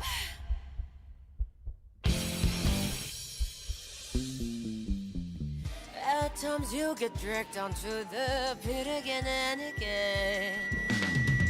Well, just catch your breath this time, go rise up. So rise up from the ashes, dear one, rise up brilliantly. Go rise up with the flames of vigor, radiant sorrow, beauty. No turning back, go make it back, embracing all the darkness. So rise up from the ashes, dear one, glowing bright and bold. Go rise up.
Welcome back to the Summoners World Arena Championship 2024 APAC Prelim Group B Day 2. So we just had our first round of the lower bracket for Group B, the Korea group. And now we're proceeding to the second round of the lower bracket. We now have 4 players trying to fight for the extra ticket into round 3. Not over yet. They're going to be battling to see who's going to go on to the round 3. And we still have a final player, HUNI, waiting in round 4 at the very, very end to decide who is going to get the second ticket to represent Korea in the Summoners World Asia Pacific Cup happening later in the SWC 2024 journey. And the upcoming match right here is going to be very, very exciting because we have GARRGAR against HWAN, a new challenger against a veteran of SWC for many, many years now. So I'm looking forward to that match in particular. And also shout out to you guys who are watching SWC 2024 right now. You spend your time with me, with us today. Much appreciated. And we're moving on to the upcoming match very soon. And those of you guys who are wondering where the code is, Sean, I know. It's coming. That's all I can say, guys. That is all I can say. It is coming very, very soon. But not yet, because we still got round 2. We might be releasing the code at the end of round 2. And then we have another one at the very end of the stream. It happens the same way for every stream. So don't worry. If you're here right now, enjoy the show and just laugh at some of the fun moment in SWC that's about to happen very soon here. Because every game in Summoners World is a wild ride. Yeah, you cannot predict what is about to happen. You think you're winning today? But suddenly, are you winning anymore? Or are you losing? Happens every time. To you, to me, to the best player in SWC.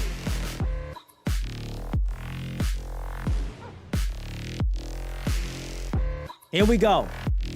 Let's take a look at our player for the upcoming game. We got GARRGAR on the left and HWAN on the right.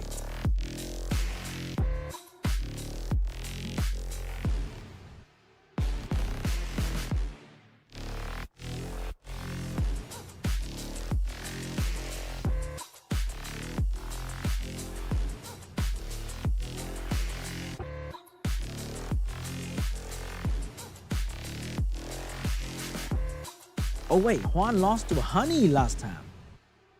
HUNI's waiting for HWAN at the end for the rematch. But will GARRGARR give HWAN the rematch that he needs, that he deserves? Alright guys, the next round is about to start very soon, so hurry up and get back here from the break. But I mean, if you are on your break, you can't really hear me anyway. But if you are here already, then settle down because the match is happening very, very soon here between HWAN and GARRGARR. I think GARRGARR is very...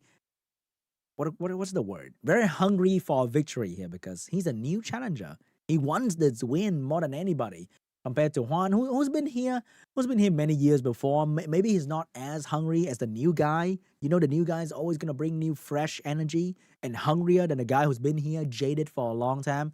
But because HWAN lost yesterday to HUNI and HUNI's waiting for him at the end, knowing that his enemy is waiting at the end of the lower bracket, maybe he wants that rematch so bad. He want to show HUNI that, hey, yesterday you were just lucky, okay? Today is going to be the day that I'm going to show you how I'm going to defeat you so easily and be the second person to represent Korea in the Summoners or Asia Pacific Cup. So it's going to be very exciting, guys, because today, whoever loses is over. There's no more second chance for today. So here we go. HWAN against GARRGARR.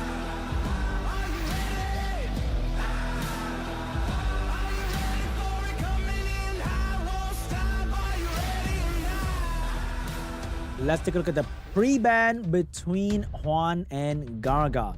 And the pre-ban is going to be Haegang and ZZALEE. ZZALEE is one of HWAN's fastest unit, and it pairs really well with the roster of AoE stripper that he has, like Gianna, the Dark Robo, or Veronica. So ZZALEE potentially will have the best swift set of HWAN, so that's going to be a good pre-ban. And HWAN really enjoy using Gianna, so Haegang is going to be banned. The answer for Gianna first pick will be Vanessa and Ethna trying to go for that turn 1 as well. The biggest weakness of Gianna is either Haegang or getting outsped, and Ethna is going to be the answer. HWAN's going to go for the Dark Speed Lead Han, and he's going to go with the Wunsa as well for the AoE strip with insane base speed. Look at Han win rate in APAC prelim. That is some amazing win rate right there with 83%. So will he keep the win rate? Or will GARRGARR put a stop to that? The counter to the Wunsa is going to be the Verd getting picked up for the triple revenge build to get some attack power for the team. And Minato is getting picked up as well. Oh my god, some exciting stuff today coming out from GARRGARR. So after the Wunsa provide the AoE strip, Minato will have a threat state on himself, forcing the Han to do damage onto Minato and not killing him. Man, HWAN is just showing us how not cool we are compared to him, with the Nephthys being picked up for the AoE defense break. And lastly, we have the Light Monkey King for the control as well. So what is going to be the answer from GARRGARR? We're going to see Juno, Veramos, and the ban on the Han? Or are we going to see the ban onto the Nephthys and maybe pick up on the Belial? What is it going to be? Or maybe the ban on the Wunsa and try to outspeed. But there's only one option to outspeed, which is going to be the Ethna. So that's not very possible. Veramos getting picked up here, which means the ban might be on the Han to keep the Veramos alive. But knowing the enemy might have to ban Veramos, he might go for the ban onto the Wunsa and outspeed the entire enemy team and stun the Gianna easily instead. So what's going to be the ban? Who's going to read who? Gianna getting banned now. Vanessa getting banned now. So right now, HWAN will have to deal with a triple revenge Verd coming out from GARRGARR, and that is never fun as a Wunsa player. Some of you guys might relate. Here we go. Wunsa going first. No will on the side of team of GARRGARR, which means Wunsa cannot boost attack bar. And here goes the Ethna. AoE damage coming out. Skill 3 ready to go as well. Which one's going to eat the skill 3 here? And the one's going to eat the skill 3 will be the enemy Kitian Dasheng, but did not get a stun on the monkey. Verd get the revenge, get one crit. Veramos about to move, cleanse the defense break for himself. And the Minato is going to put threat state together with the protection of the claw, which means Han cannot do any real damage to the Minato.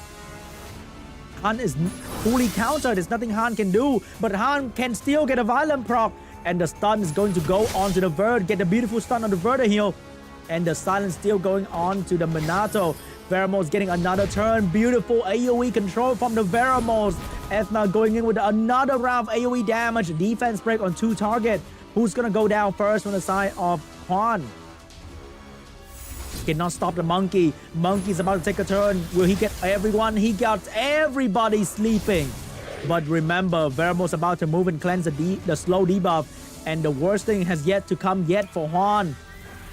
Here we go. Veramos cleansing the defense, the slow debuff. Ethna did not get stunned by the Monkey. Ethna going in with another round of AoE damage. And GG. GARRGAR will take game 1.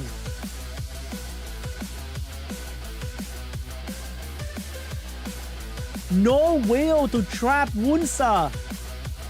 Beautiful. Before the balance patch, you could trap Gianna as well. But now you have to ban Gianna. And he trapped the entire team of HWAN.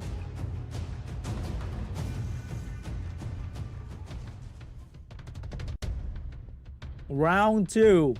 Without Wilrus, I think HWAN need to rethink his decision when he's trying to pick Wunsa and switch to a Dark Robo instead. What's going to be the pre-ban here? Are we going to see a Gianna pre-ban coming out from GARRGAR? And HWAN, is he going to ban Vanessa to take away the 33 speed lead? Or maybe he might just pre-ban the triple revenge Vert out of spite. Neftis and Vanessa getting pre-banned here. First pick for GARRGAR. Is he going to steal any of the LD5 or does it matter anymore? Should he just go with the usual Water Twin Angel instead? He's going to go for the Sierra first pick here. Over there, HWAN's going to lock in the Han and the Gianna. He decides to go first and he's going to do that. Hagang going to pick up to counter the Gianna. And maybe Ethna is going to get picked up to counter Gianna as well. And Ethna is going to be extremely good against an LD user like HWAN because there's no fire unit to care about. What is it going to be for GARRGAR? Is he going to lock in Ethna? Wait a minute. He locked in the free-to-play Ethna, aka the Win Ginger Brave, with insane speed in the passive, ability to strip and increase cooldown in turn 1. That is a very strong unit on paper against HWAN. So are we locking in Ethna and Oliver? It's going to be a Belio hitting last pick here from the side of GARRGAR. He's not going to raise too much. He's going to have a plan B in case the raise fail. And Vert getting picked up to counter the Wunsa once again. Oliver getting picked up because he might be banning the Vert here. So I think it's going to be a Vert ban and it's going to be a Han ban. So HWAN will get to keep his control, but there's only control. There's not a whole lot of damage yet, except for the Gianna bomb. Here we go. Is the Cookie going to outspeed? It is not going to outspeed. The Wunsa is going to go first, but Cookie's going to go next with the Hagang passive. The Cookie's laughing, but is he going to land the reset onto the Gianna or the Oliver though? It's going to go for the Gianna, get the increased cooldown, but Veronica's here is going to provide more increased cooldown. And she's going to miss onto the Sierra. Sierra has bomb ready, and that might be devastating for HWAN here because Oliver's not going to move just yet. Sierra going in, bombs ready, and she landed the bomb onto the Gianna. Beautiful 20,000 damage onto the Gianna right there, but could not finish off the Gianna just yet.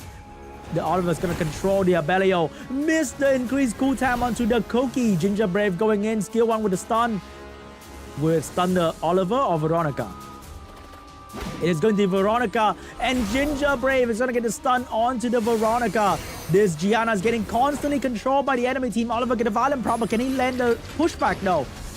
Big pushback from the Oliver controlling Sierra. But the Ginger Brave going to get another turn here. And he missed the Oliver. Could not get the increased cooldown on the Oliver.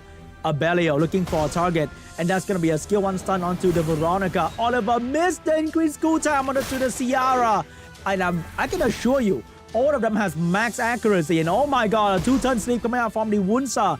Looking for a stun. Get the stun onto the Oliver. This Ginger Brave is proving to be such an annoying unit to deal with. Hagan looking for a target for a Despair Stun. Which one is it going to be? It is going to be the Veronica. Beautiful Despair Stun. Increased cooltime onto the Oliver. Tierra get a violent proc.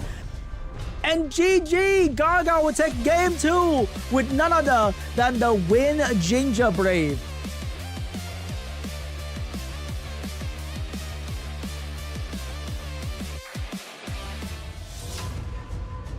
That was a lot of resistance from the Ciara though. She resisted the Veronica reset. She resists another Oliver reset after that. Round 3 between GARRGARR and HWAN. What is going to be the pre-ban this time? It is going to be ZZALEE and it is going to be Raki pre-ban for HWAN. Huh. That's weird. That's all I gotta say, because I have no idea what just happened. Here comes the Water Twin Angel getting picked up by HWAN. Maybe HWAN is testing an entirely new team. And that team might need some reviver in it. So what's gonna be the answer here? GARRGARR did really well against HWAN LD team, but what about a normal element team? Vanessa getting picked up here. Are we seeing Kovaci? It's gonna be Cigar. Wait, was GARRGARR the one with Kovaci? It is going to be Julian. No wonder it was going to be a Raki pre-ban. So Julian getting picked up here. What is GARRGARR going to do against Julian? And we have the Eleanor as well to provide the AoE glancing and anti-crit passive. We have, oh wait, he was the Nasha user, not the Kovaci user. Nasha getting picked up here for GARRGARR and the Nana to provide more revive as well. One's gonna lock in the Gianna last pick here. Maybe he's gonna pick up a Wind Demon, for example, to deal with all these revive coming out from the enemy. Or he might pick up a Jara. That's pretty good. What is it going to be for HWAN? The last pick from HWAN will be a Velajou here to provide a team with immunity and protection. So will GARRGARR pick an anti-Gianna unit or anti-Velajou unit? Because that's gonna be one of the great bans. So let's see what they decide to do here. He needs some sort of opening, or else he's gonna get one shot by the Julian. The last pick for GARRGARR is going to be the Hagang to counter Gianna. So it might be a false ban because Hagang is very good against the Water Twin Angel as well. So Hagan's gonna get banned, Julian's gonna get banned. So right now HWAN main damage dealer is going to be the Gianna. I'm not sure if that's gonna be enough, but I know at least Gianna's gonna get turn 1 and get the stun now. Here we go, first turn for the Water Twin Angel, and Gianna's moving right after that as well. But the problem with HWAN's team is that there's a lack of damage right there for the Nasha. Bomb landed on the Nasha, AoE stun coming after that as well. Here comes the Velajou with a 3-turn immunity, and we have another immunity unit right there to provide more support. Here comes the defense break. Probably gonna be going on to the Gianna right there. HWAN's playing Protect the Queen at the moment. If Gianna stay alive and keep putting bomb on the enemy, then HWAN has a very good shot at winning. But at any moment that Nasha and Cigar decide to go crazy, then it might be a problem for HWAN. Nasha lost her beast, but there are 2 revivers, so the beast is not completely gone just yet. The horse gonna transform, provide the anti-crit and the immunity as well. Cigar going straight onto the Gianna. So right now Gianna is vulnerable to damage at the moment. Cooltime reset for the Velajou. Velajou has skill 3 available very soon here, but Marsha is gonna have something to say about it first. Nasha going in, big damage onto the Gianna. But Gianna's still here. Still tanky, still going strong. Defense break onto the Gianna. This is the moment that the Nana might as well finish off the Gianna. No! She missed the second attack crit. If that was another crit onto the Gianna, that might have finished off the Gianna. Gianna's still gonna be protected with the shield and the immunity and the healing and the passive. There's so much protection going out for Gianna. Nasha going down with the first life, but she has another one coming right up here. Attack buff for Nasha. This might be scary for the Gianna. Horse transform. Horse getting healing out. Horse doing so much work here. Water Twin Angel with a skill 3 available. Gonna go and take away the attack buff of the Nasha. Nasha doesn't have skill 2 to strip. Nobody has any strip ability for this Gianna to take it down. Provoke onto the horse. Get a violent proc. But is that enough though? Oh, it's a Vio Nana trying to bring out the Gianna. Sneaky damage was not enough, but right now the Nasha's about to take a turn right there. And Gianna's about to take off her anti-creep if she decides to bomb anyone. Gonna go for the skill 1. Not enough damage. Nasha, not enough damage. If this horse get a violent proc, it might bring back the heal. No violent proc. I mean, Gianna's gonna go down finally. Gianna finally going down. Nana get that extra stack. Cigar get the strip, but could not take away the villager immunity. Defense break onto the light horse. Not looking good. The Beast Rider going in with the skill 2. Damage available. Is she gonna do it? She's gonna do it. Big damage onto the horse. No healing available for HWAN, who tamped down to the villager. But is that good enough? The horse gonna transform, do a bit of healing, but that's not gonna be a whole lot of healing though. Remember, there's going to be more revive from the Nana for the Nasha here. More damage onto the enemy. Nasha looking like she's about to take down that horse. Nothing's gonna stop her. Even with the damage from the villager, big damage onto the horse. Take down the horse as well. GARRGAR might have won this game. Oh, that revive was beautiful. There was nothing that HWAN could do to stop all this revive. Defense break onto the villager. Nasha's about to take a turn with attack buff. Nobody's gonna stop her. GG! GARRGAR 3-0. Beautifully done.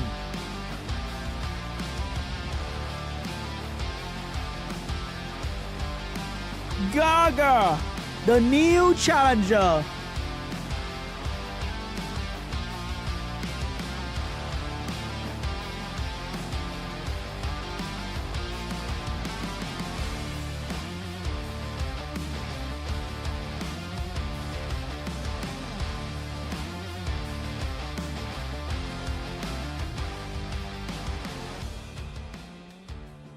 That was so well played. He countered Gianna with double or triple protection with double revive and a Nasha that could never die. The enemy trying to take down the Nasha, it was just not possible. GARRGAR, a new challenger, but making so much headlines in SWC 2024 here. 3-0 his first opponent. 3-0 another big, insane opponent. Moving on to the next round, moving one step closer to HUNI at the very end. Just that was so good. The Nasha, the double revive, and the Hagen last week to counter Gianna. And then he let Gianna stay too, because usually you'd be like, you know what? If my Hagen get banned, Gianna go through, it's gonna be bad. He let Gianna stay. He was confident that all that bomb and all that stun would not mean anything to the double revive that he had set up right there. And also Nasha. Nasha just refused to die. That was so amazing to watch.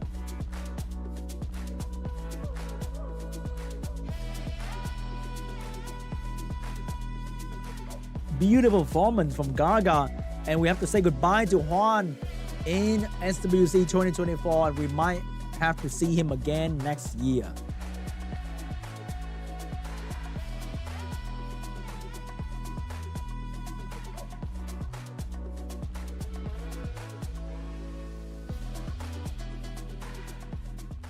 And that was the first half of the lower bracket round 2. We have another round coming right up here between ZZALEE and KANGTUNA. Wait, not KANGTUNA, right? Was it KANGTUNA? My brain's lagging. Guys, help. Nobody's doing. We have another match coming right up here, guys. So don't worry. It's going to be absolutely incredible. We have, I think, 2 new challengers in the second round here fighting one another. Man, these new challengers are strong and fresh and new. So they're very excited to see what their match is going to look like. Here comes the second matchup between KANGTUNA and ZZALEE.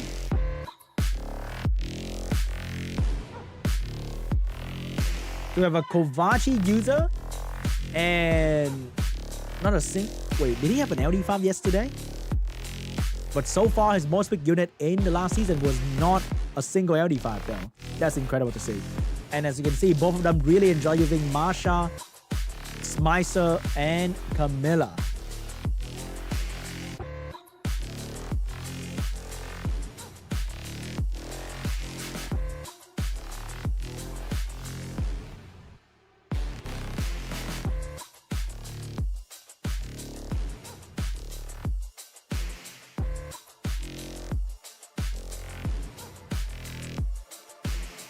Don't worry, guys. A code is coming up really soon here. I think the code should come after this match. So sit back, relax, and enjoy the show.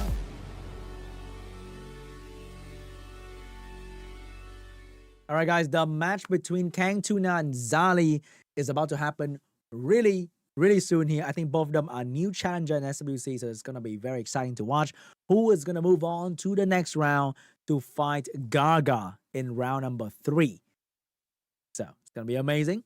If they lose today, it's totally over for them. But if they lose today, they become SWC veteran. They step foot into SWC. They are now an SWC player.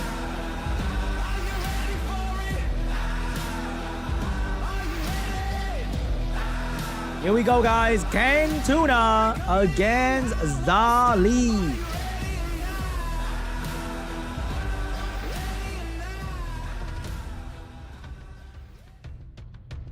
Let's take a look at the pre-ban here. Are we going to see Kovaci and Adriana pre-ban? Wait, Adriana is just Kovaci, but water. Kinda. They play very similarly to one another. Vanessa attack buff and just trying to kill the enemy as quickly as possible. It is going to be Kovaci Adriana pre-ban.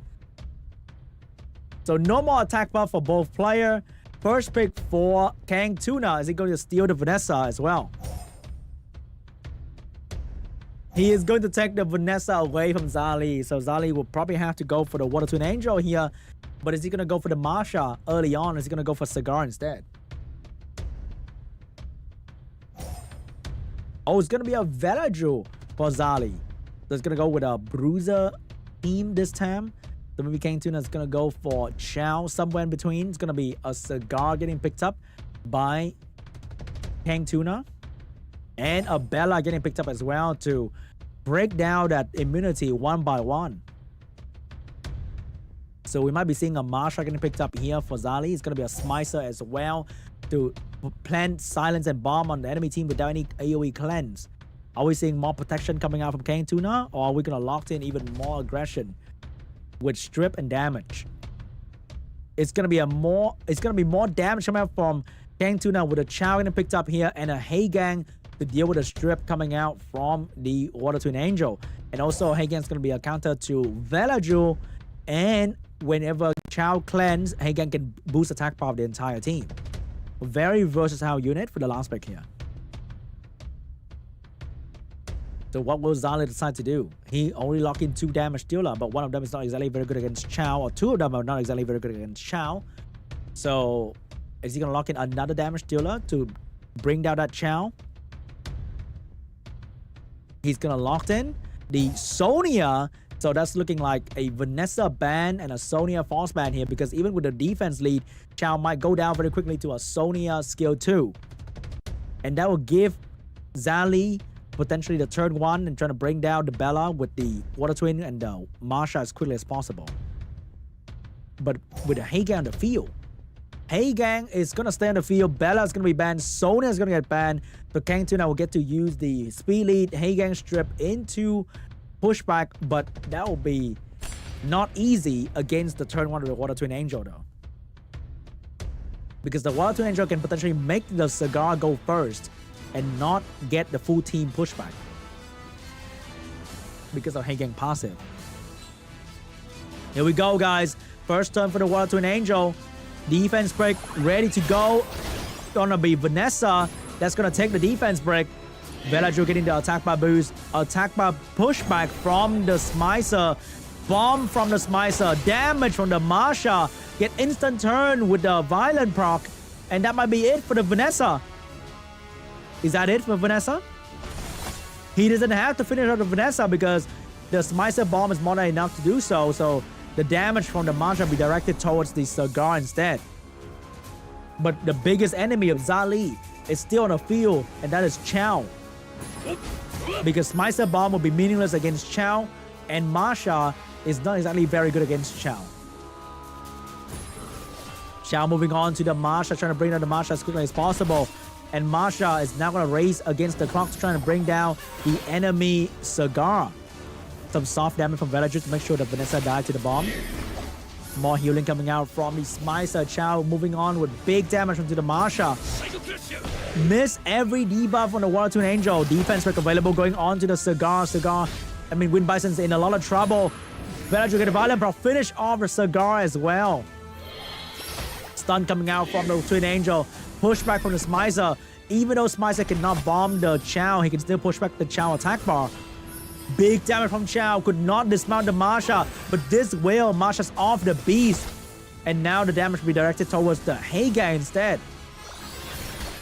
Heigang's going to be the next target here. ZZALEE's going to leave the Chow for last. Once again, on paper, Chow's a very good unit to solo the entire enemy team without a lot of damage. But that is on paper. That is in theory. A Chow can do that. But in practice, it's going to be very tough because he has to deal with potential crit coming out from the Marsha here. Marsha still going on to the Heigang. Heigang is about to go down very, very soon to the damage coming out from the entire enemy team. Heigang's going to go down. Chow's going to be the last one standing. Chow's going to bring down the Marsha. No chance for her to crit at all. But 3 more units here. Can Chow do it alone? Remember, Smicer can push back attack bar. Water Twin Angel can also push back attack bar and defense break as well. Here comes the shield, the heal, the attack bar pushback, the damage, the bomb, the stun, the debuff. And GG, ZZALEE will take this win.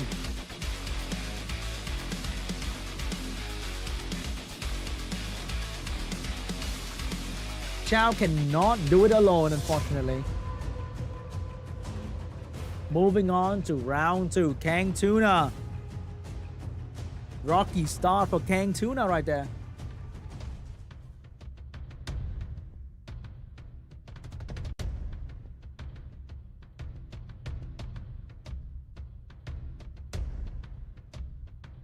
What is going to be the pre-ban this time?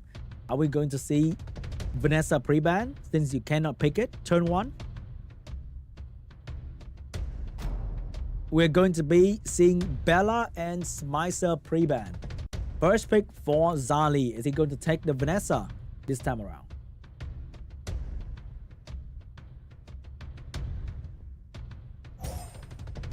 ZZALEE going first with the first pick. Getting the Vanessa away from KANGTUNA. This will force KANGTUNA to go for the Water Twin Angel and maybe the Cigar. It's going to be Kovaci and Water Twin Angel for KANGTUNA. Adriana getting picked up by ZZALEE. He's going to go with a team that he liked the most. And the follow-up will be the big damage from Elsharion, utilizing the attack and speed buff coming out from Adriana. This might be a very quick match from ZZALEE if he achieves his snipe team. So what is KANGTUNA going to do to stop that? We're going to see a mouse trying to outspeed the enemy with the Marsha for the follow-up damage here. The problem with Adriana team is that Adriana is the one that bind them together. Without Adriana, the team start to fall apart. And excuse me, is that a Leo getting picked up together with Elsharion? That's going to be a Leo getting picked up to destroy the mouse and the Marsha passive, and a Chow getting picked up last as well, because there are no win unit on the enemy team yet. What's going to be the last pick coming out from KANGTUNA? It's going to be Ethna. So is that going to be a ban onto the Leo to get all his speed? But if you ban Leo and enemy ban your speed lead, you might get sniped by the Elsharion. So it might be an Adriana ban, and he's going to fight under Leo. No, it's going to be a Leo ban. It's going to be a Kovaci ban. So KANGTUNA will get to keep his speed lead and Ethna and Miles. So that Elsharion is in a lot of pressure.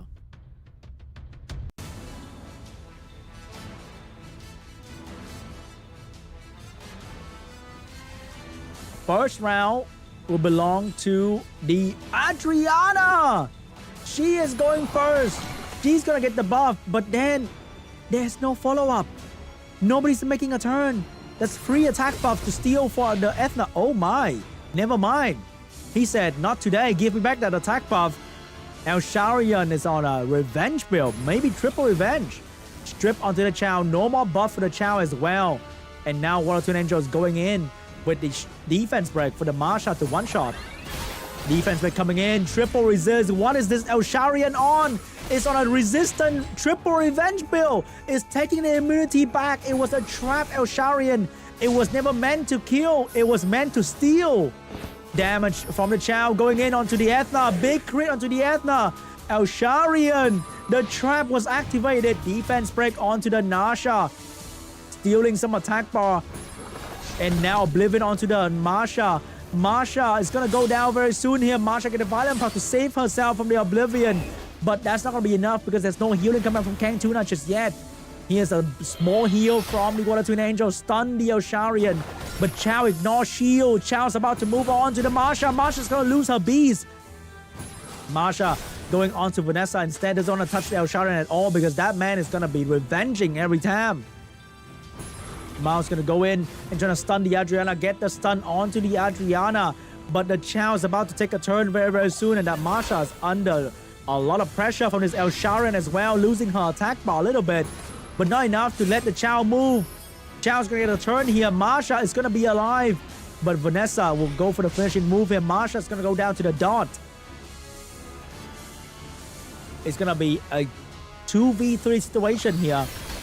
I wonder if this Mao's gonna bring back the victory. Vanessa down. Masha down. Oblivion onto the Mao. So no more damage for this unit. But defense break and stun is gonna come out from the Water Twin Angel. Beautiful double stun for the Water Twin Angel. But this is not going to do any real damage though. Chow's going in with some real damage. And that's going to hurt the Mouse a lot. Adriana with the buff for the team. But Twin Angel will have to strip with the defense break. It will not do much to the Chow. It will lend a defense break to the Chow though. But there's no damage from this Mouse just yet. Only a stun.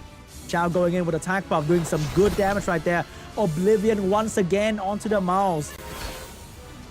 And is he going to do any real damage? No damage once again. And Chow leading in. ZZALEE with the trap. GG.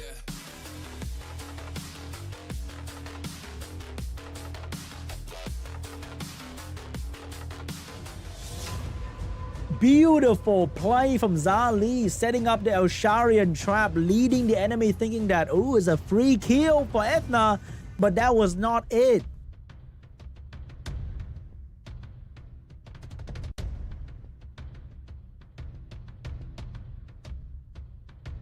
Round 3 between ZZALEE and KANGTUNA. Is it going to be a Kovaci Adriana pre-ban once again? It is going to be Kovaci and Water Twin Angel pre-ban. He's going to take the Vanessa and not give the second speed lead for ZZALEE. But what if ZZALEE has Oliver Ciara option as well? First pick for KANGTUNA is going to be the Vanessa. So what's going to be the speed lead for ZZALEE? He gets to play with Adriana, but it's going to be a Chandra first pick for ZZALEE. It's gonna be the Chandra and Sagar. Chandra, nope. It's gonna be no Chandra at all. It's gonna be Verajul and the Wind Bison getting picked up first. So what is KANGTUNA gonna do? No Kovaci, no attack buff. It's gonna be a Chandra getting picked up and Masha for the damage as well. But it looking like KANGTUNA doesn't have a whole lot of protection against AoE damage and debuff. So ZZALEE might be exploiting this fact and go for maybe a Ciara Heigang here. What is he going to go for? What does he have under his sleeve? Camilla getting picked up is going to be very, very good as well. It's going to be Mouse and Adriana. So he has damage, he has double immunity, he has healing available and Oblivion for the Masha. Strip and big damage as well. Very solid draft coming out from ZZALEE. What's going to be the answer for all this immunity? It's going to be the Ethna getting picked up here. But Ethna is very good if enemy has a swishy unit. But in this position, ZZALEE team looking like they are very beefy. So I'm not sure if Ethna is going to be very effective here. And last week is going to be the Sonya into double defense lead. Is that a very good play? I am also not sure because ZZALEE does have a Leo last pick. But would he do that though? Would he do the Leo last pick? It counted 3 speed scaling damage dealer. It might be worth it to pick up Leo last for the force ban. Is it going to be Leo? Or is it going to be a Rika, for example? It's going to be a Leo last pick. Even though it hurt his team, it will hurt the enemy team a lot as well. So it might be a Leo and a Sonya force ban. Because if ZZALEE is not prepared for the Sonya damage, it is still going to be quite challenging to survive that. It's going to be a Leo and an Ethna ban. Sonya stay on the field. Double defense lead for ZZALEE. And all these units could very well have a defense slot 4 to survive the Sonya. KANGTUNA might be walking right into another trap here with a Sonya last pick. Here we go. Turn 1 for KANGTUNA. Can he finish off one of the enemy unit with the Sonya? It is going to be going on to the Cigar, but Cigar managed to survive the enemy Sonya here. Mouse going in. Cigar not gonna move just yet though. Big stun onto the Masha together with big damage. Push back to Vanessa as well, which means nobody's gonna be here to finish off the Cigar except for Chandra. He's gonna go for the skill 1. He is going to finish off the... Oh my god! He could not finish off the Cigar. Wind Bison going in. Big defense break and a violent proc as well. But is he gonna AoE though? Because he might die to the Chandra pushback. I mean, revenge. He is gonna go for it. He's gonna go down together with that move. I'm not sure if that was worth it. It took away the protection onto the Masha. Alright, Sonya's gonna go down first. Oblivion onto the Masha. Mouse coming in. Big damage with a beautiful stun as well. Now the slow debuff onto the Mouse will get cleansed away by the Velajo easily. And Velajo is gonna go onto the Masha to try to finish it off. Vanessa looking for a target. Beautiful defense break onto the Mouse. No defense, no slow debuff though. Masha going down. Mouse gonna change to a target. That's gonna be Sonya. 2 for 1. And ZZALEE is gonna take this W. 3-0 against KANGTUNA. GG.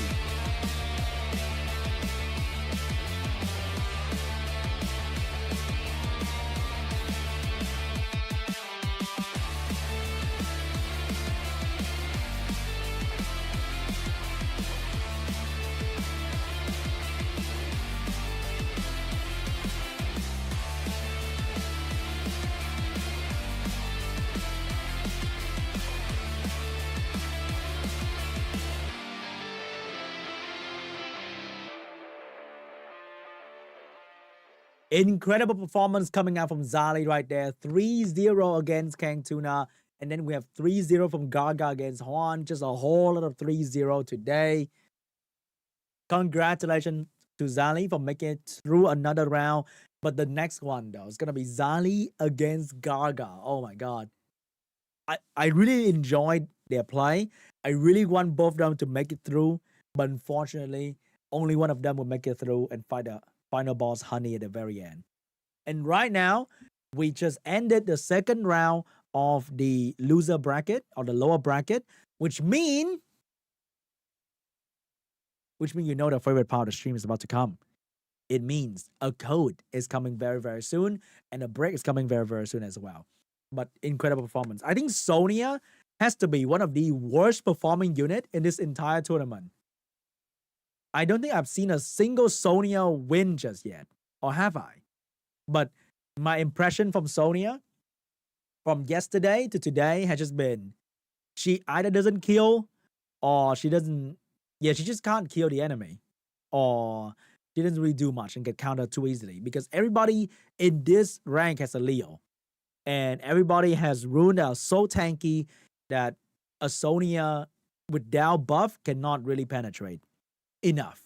Okay, so I think the Sonya last pick right there was not really it. Maybe the Cigar could have been on a trap build as well together with the defense lead, and he's just too tanky, right? Sonya did like what, almost killing the Cigar. The Cigar still had enough HP to survive 2 punch from the Chandra, and that is quite big.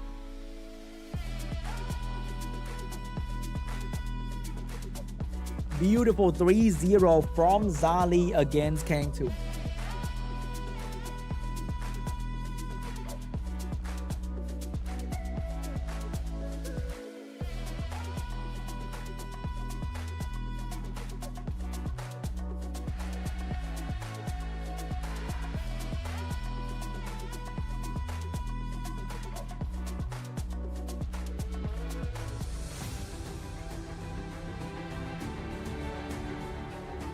And let's take a look at the upcoming round between GARRGAR and ZZALEE. Whoever wins will move on to fight HUNI, the final boss of the lower bracket.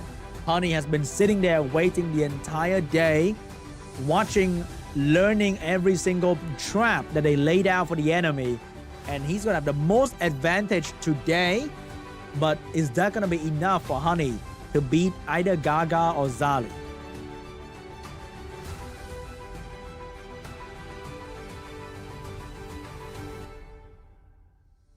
Can't wait, guys. Can't wait. And I'm so sad that either GARRGAR or ZZALEE has to go. They played so well. They play so well. And they bring some little cool tricks to the table as well.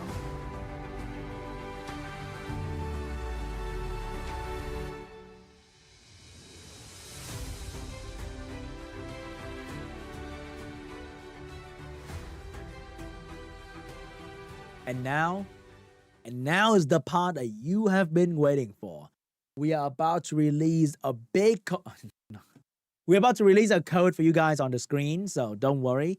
The admin will type the code in the chat down below as well. And the code will be DOWDIDAN SWC2024 for 200,000 mana, 1 mystical scroll, and 1 SWC emblem. I think it will expire in a week, so don't worry.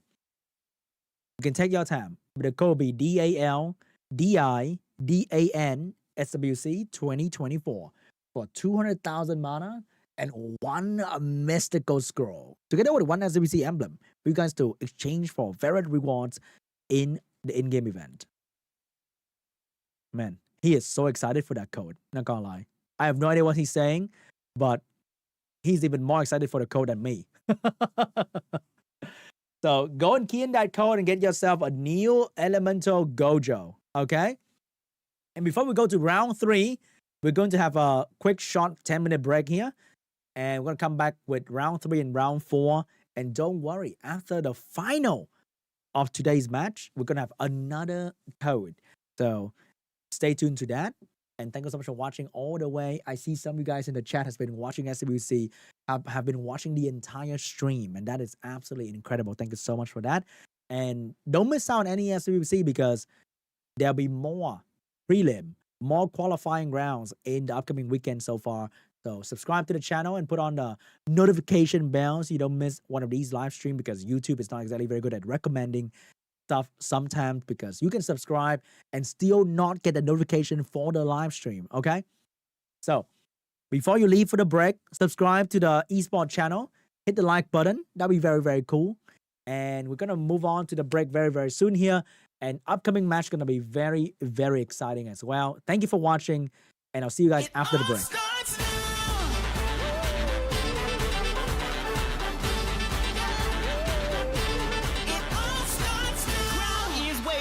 The curtains open, I'ma get it going, gonna keep it coming. I'ma go big and go home, 'cause I ain't playing.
love is far overdue.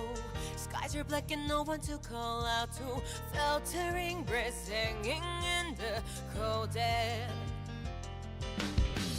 100 years of glory and sadness too.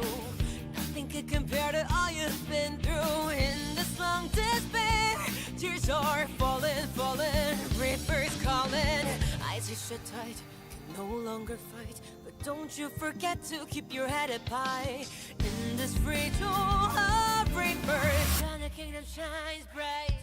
So rise up from the ashes, dear one. Rise up brilliantly. Go rise up with the flames of vigor. Radiance of real beauty. No turning back, no making back. Embracing all the darkness. So rise up from the ashes, dear one. Glowing red and bold. Go rise up.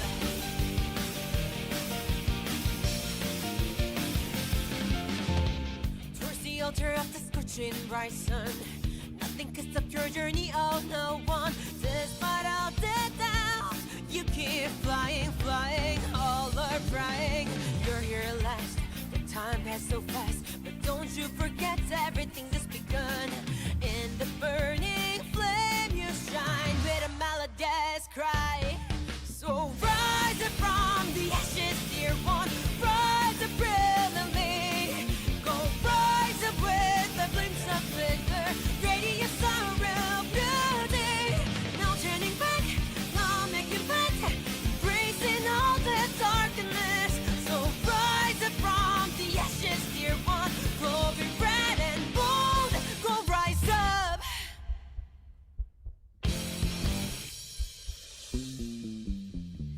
At times you get dragged onto the pit again and again. Well, just catch your breath this time, go rise up.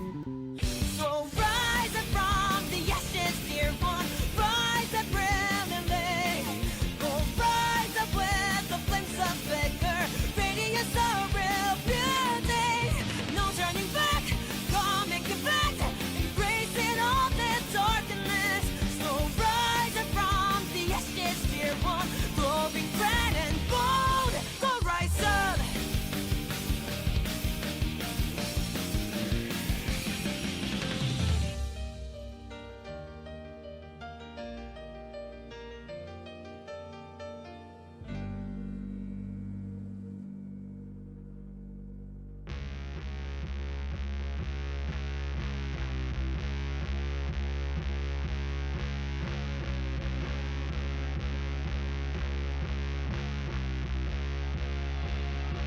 I wanna see you in the dark. I wanna know you in the blackout, baby. And know how thick you really are. And watch you shape shift. I wanna see how you contort when no one else is on the dance floor, baby. You only smile when you're sore, or when your legs shake. But I just like loving you. Your breath is bated, I know you like it too. I'll be your sadist, I just like loving you. Your body's twisted, begging me to be used. I'll be your ruin, I just like loving you.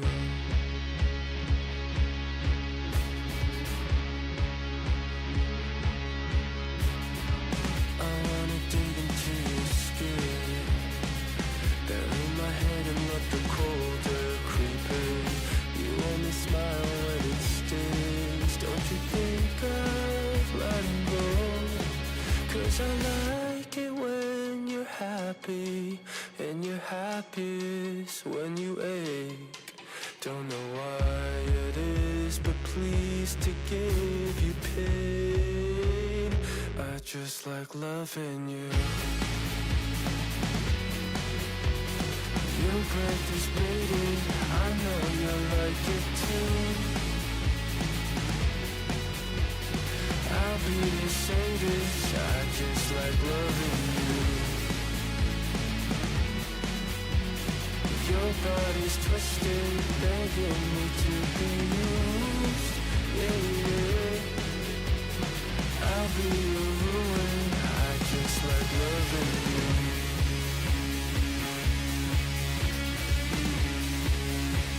I just like loving you.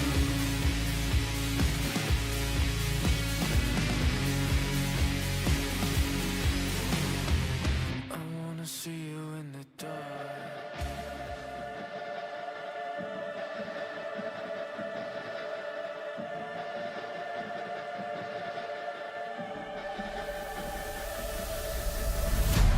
Welcome to the main event. Welcome to the main event. Welcome to the main event. Welcome to the main event. Let's go. Through the fire and the rain, I was born to rise above. Kept on pushing through the pain till I made it out the mud. Now the dam's about to break, so get ready for the flood. Can you feel the rush? The beast is waking up. Welcome to the main event. We spent the whole night waiting for the best of the best. Welcome to the main event. You got the whole world watching. Will you rise to the test? Let's go. Welcome to the main event. Welcome to the main event. Welcome to the main event.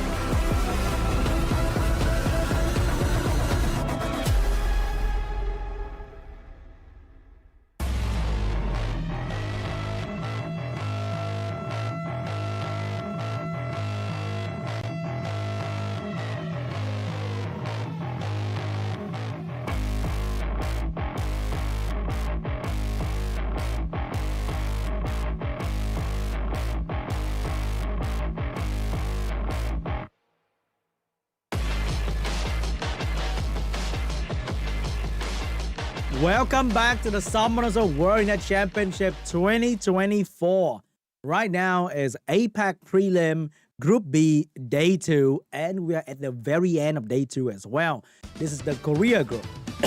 I'm sorry. And remember, if you're watching this live stream right now and you grab any coupon code, there's going to be SWC2024 emblem you can be obtained, and you can exchange that for various different rewards. Hey, did anyone exchange for the LD scroll yet? I'm sure at least there's gonna be one person that got a new LD5 out of this. One person. And that's not me. Might be you. In the comments down below. But anyway, we are going for round 3 right now, and the final is coming up really, really soon as well. There's gonna be no more breaks after this. We're gonna go straight round 3 into the final code of the day as well. And the next 2 opponents are the ones that I've been really enjoy seeing, watching, supporting for the past 2 days now. And they have been doing some amazing stuff, especially GARRGAR today. ZZALEE was doing amazing as well. He got a Trap El Sharion that really blew my mind. And also we saw a Win Ginger Brave earlier. There was so many different play that was being tested in SWC 2024, because if you go with the usual meta stuff, then they know exactly what you are doing, which means they're going to know exactly how to counter you as well. Because I'm sure everyone's doing practice matches all the way, all the time, until they have to play their match in SWC. So, I want to see what GARRGAR and ZZALEE has to bring to the table. And let's take a look at the matchup of the day.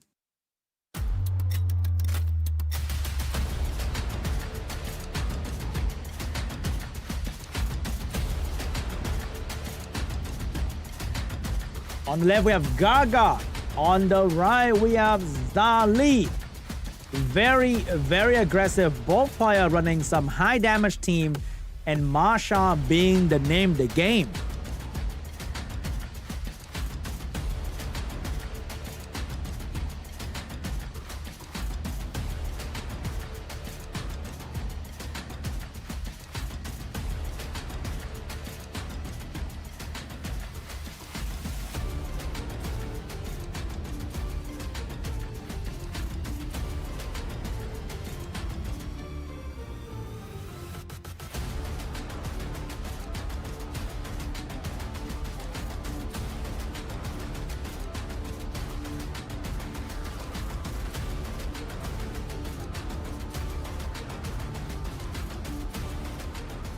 I hope you guys are ready because the match is about to start really soon between GARRGAR and ZZALEE.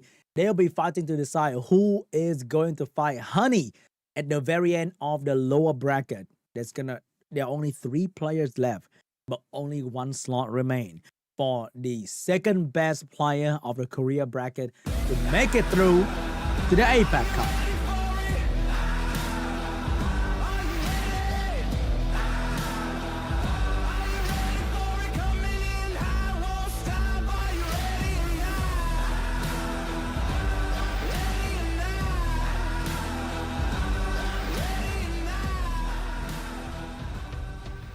Let's take a look at the pre-ban between ZZALEE and GARRGAR. Are we seeing Adriana and Narsha pre-ban? We'll usually start out with the strongest unit on the enemy team. And it might be the case that Narsha was really popping off for a little bit. It's gonna be Yeonhong and Water Twin Angel pre-ban. Did GARRGAR even pick Yeonhong at all today? I wonder. Maybe he de-ruined the unit and trying to use the set on somebody else. Vanessa getting picked up from GARRGAR. What is ZZALEE gonna do to counter this? No more Vanessa Adriana. He might be going for the Chandra Cigar with the Adriana and Miles third pick. Here comes the Chandra. We might be locking in. Oh no, gonna be Velaju Cigar instead of Chandra. Velaju Wind Bison getting picked up by ZZALEE. So what is GARRGAR gonna do? Are we going to see Narsha getting picked up once again together with a reviver? Double revive potentially? Oh wait, hold up. GARRGAR is taking the El Sharion from ZZALEE's playbook and pairing that with a Marsha as well. He's gonna plan to steal the immunity from the Velaju. We have Fire Monkey and the Bellio getting picked up by ZZALEE. We are going Bruiser this time. Very flexible player. Losing the El Sharon doesn't mean anything because he can switch to something else entirely. So what's gonna be the answer for the Monkey and the Abellio here? Are we gonna see a protection? Oh my god, double Beast Riders and another Reviver getting picked up here. Double Beast Riders mean Leo has to be on the field to be banned. Nana getting banned out as well. There are 0 healing. No healing, no protection from the side of GARRGAR. Except for El Sharion stealing the immunity from the enemy. But that is still very dangerous. First one belongs to the El Sharion Shield Rune on the team to give this guy even more speed. Who's going to be the target? The Wind Bison is going to be the target here. Defense break onto the Cigar. But wait a minute. That was so perfectly set up for the Marsha to kill. She did not do too much damage. The Abellio is going to cut in. Oh my god. How did he plan that? That was unbelievable. Wind Bison off the field. Monkey start moving. But El Shan's going to have a whole lot of immunity to steal here. With the Vanessa on the field, the Beast Riders are so much harder to take down. El Sharon moving in, taking away immunity from the Monkey. Monkey is now vulnerable to defense break. Villager looking at the target, and that's going to be Vanessa. Could not get the defense break on to Vanessa. Marsha going in, slow debuff onto the Monkey. Not worth healing just yet. But it's going to be very, very dangerous for the Monkey right there. Both the Beast Riders are very good at taking down this Monkey. Defense break onto the Vanessa. El Sharion, defense break available. Defense break onto the Monkey. More damage onto the Monkey. The Narsha is about to move. Monkey almost went down to the Narsha. Abellio is going to provide a heal that he needs. But remember, Marsha is about to move next as well. So this Monkey's in a lot of trouble. If the Monkey go down, ZZALEE will run out of damage soon.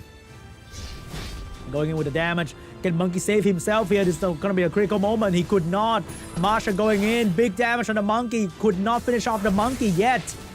But I'm sure the Monkey's going to go down very soon here. Monkey's going to go down to the Narsha. Narsha moving on to the Velaju. Velaju is going to be the next target here. He does have the skill too to provide some damage and healing and defense break. But is that going to be enough though? Narsha moving on.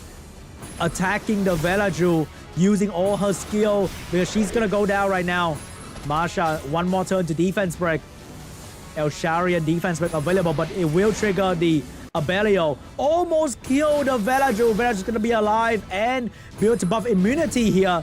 So the game is not over for Velaju just yet. Fasting onto the Velaju. El Sharian finish off the Velaju. Now once again Abelio against two enemies. He does have a stun. He stunned the El Sharian. Wild Blow is ready to go. Blow the El Sharian, but could not do enough damage. Masha moving on, getting a violent proc. A defense break available for the Masha. Abelio is gonna get another blow onto the El Sharian. Defense break onto the Abelio. Abelio almost died to the Masha. Healing available. Changing to the beast form, which he can hit even harder with a Wild Blow. But no, El Sharian with the pushback and the defense break is gonna be the one that blow the Abelio out of the match. GG. GARRGAR will take game 1.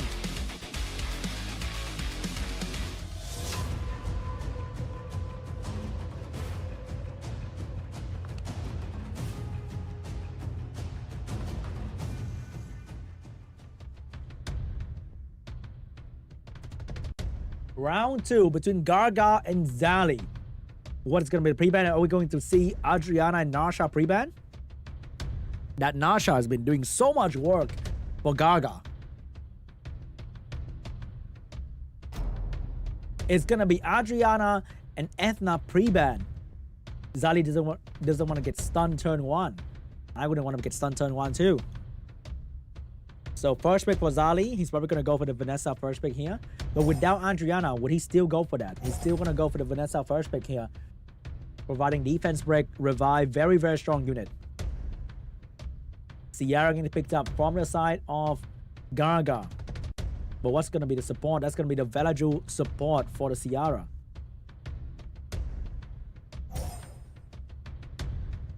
Next pick coming out from ZZALEE. Are we seeing Masha into Cigar, or are we seeing something entirely different?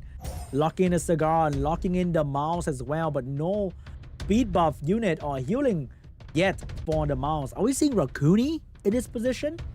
It might be Rakuni. Masha, if getting picked up, will be countered by the mouse, so we're going to have the Smicer getting picked up third for GARRGAR. What's going to be the fourth pick though? We do need another support unit in this position here for the 2 damage dealer, because I think Veramo's gonna come out soon. Yon Hong getting picked up for GARRGAR. He's also trying to go first and double bomb onto the enemy. So are we seeing a Veramos Masha? We are seeing the Fire Monkey Gapsu getting picked up by ZZALEE here. One that cannot be stunned and one will provide a heal and cleanse against the enemy bomb.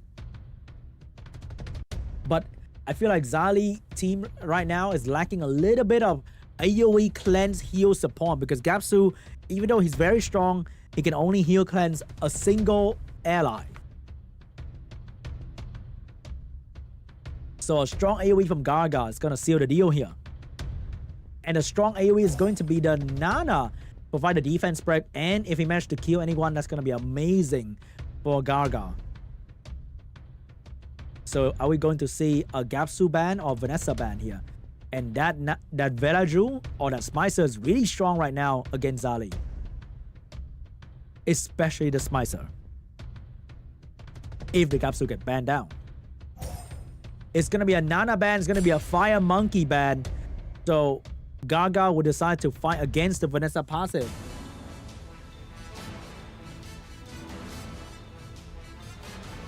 Turn one belongs to the mouse. Trying to go for the stun. Potentially onto the Yonhong. Get the stun on the Yonhong. Yonhong's in big trouble now. Defense break coming out from the Vanessa. He wants to reset Velaju. So the defense break will go on to the Sierra. We get the reset on the Velaju. Push back the attack power of 2 unit. Missed the Velaju, but it's totally okay because he got the reset. Branding onto Yonhong. This is not looking good for GARRGAR at all. The turn one's being dominated by the enemy here. Myself first silence, landing on a unit that doesn't care too much about silence. So it's gonna drop the bomb. Could not get the bomb onto the Wind Bison, but get a stun. Some small healing for the team. Right now, this Yonhong's under a lot of pressure because the branding will help mouse damage quite a fair bit. We need to see some crazy procs. Oh my god, it's happening. Proc from the Ciara, bomb onto the mouse. Can he stun that? No stun onto the mouse. Means she's gonna still be moving to do damage on this Yeonhong here. Smicer looking at trying to stop the enemy, healing the teammate, but could not do enough. And remember, every time Smicer healed, the Gapsu is getting a little bit of attack bar as well. Yeonhong, the entire game was controlled, and now she's gonna die without doing a single thing for GARRGAR. Velaju looking to provide some healing too, but that's gonna give Gapsu so much attack bar though. But he has to do it.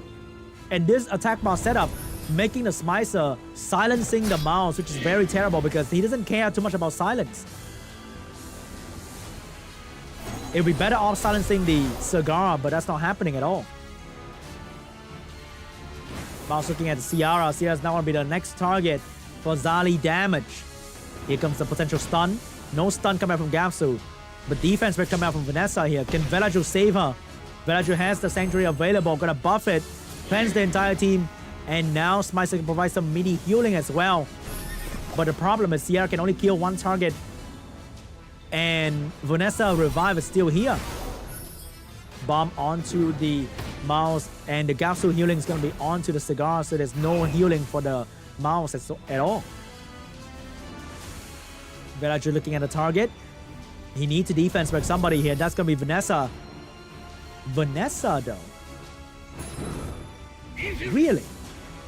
But now, oh my god, that is such a bad proc for GARRGAR. ZZALEE getting the very amazing reset pushback right there onto the Ciara, the main damage on the side of GARRGAR. Silence onto the Vanessa. He's been waiting for the silence the entire game so he can kill all the unit besides Vanessa. Bomb onto the Cigar, bomb onto the mouse, about to explode as well together with the stun.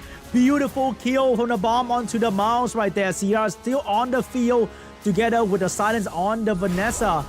Trying to damage the Vanessa here so that the Gapsu will not cleanse the bomb. Gapsu cleansed the bomb on the Cigar, but Smicer is still moving to provide even more damage. Velaju is moving as well. This Ciara is not going to go down just yet. She's still hanging on with the heal coming out from the Smicer and the Velaju. Big damage onto Ciara. There no bomb available, and because she's a bomb damage type Ciara, her skill 1 barely does any damage at all. And Vanessa's gonna finish off the Ciara here. Smicer alone against Gapsu is not a really good position to be in, because both these units cannot kill anything fast, while Gapsu provides so much healing and support. So maybe this game might belong to ZZALEE at this point, unless a miracle happened for the Smicer. Every time you put a bomb, oh no, Vanessa used the opportunity to revive the mouse, delaying the win a bit further for GARRGAR. So that bomb's definitely gonna kill, but can that bomb stay on the mouse though, because the Gapsu is about to take a turn here. Damage onto the Cigar, direct a heal onto the Cigar. Beautiful bomb, destroy the mouse. But is that enough though? He needs to kill another unit quickly. Meanwhile, ZZALEE is doing everything he can, trying to bring down Smicer, and he is not doing it because of all this healing coming out from Smicer and Velaju. He's having a very hard time trying to kill anyone as well. So maybe the game is not over for GARRGAR just yet, even though GARRGAR's not planning any bomb. The raw damage from Smicer's skill 1 and Velaju's skill 2 might be more than enough to bring down the Cigar. But now Smicer's in so much trouble. That's a lot of damage coming out from the Gapsu right there. Another violent from the Cigar, the crit from the Cigar, and the Smicer is gonna go down. This might be GG. Velaju is the last one standing with defense break on him. And ZZALEE would take game 2.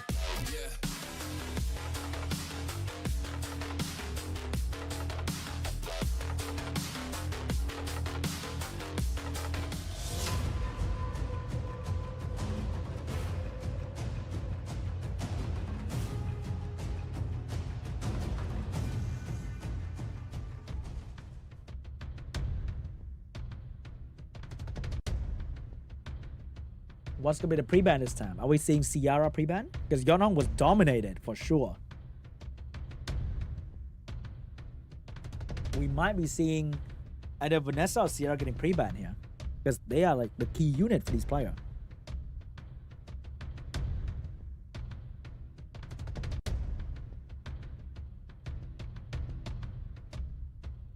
They're taking their time. They might be pre-banning the LD5 still, like a Narsha pre-ban. Is not that bad against ZZALEE. It's gonna be the Water Twin Angel and the Yeonhong pre-ban instead of the... Yeah, it's just gonna be Yeonhong again. But Yeonhong did not do a single thing last round. I'm pretty sure he's comfortable against Yeonhong though. Maybe only with Vanessa that's comfortable against Yeonhong.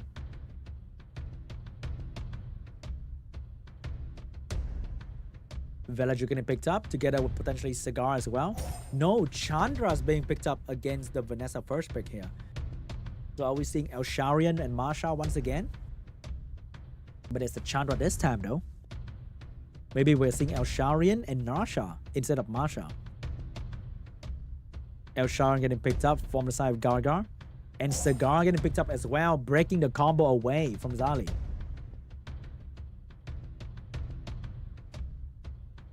What's going to be the next two pick here?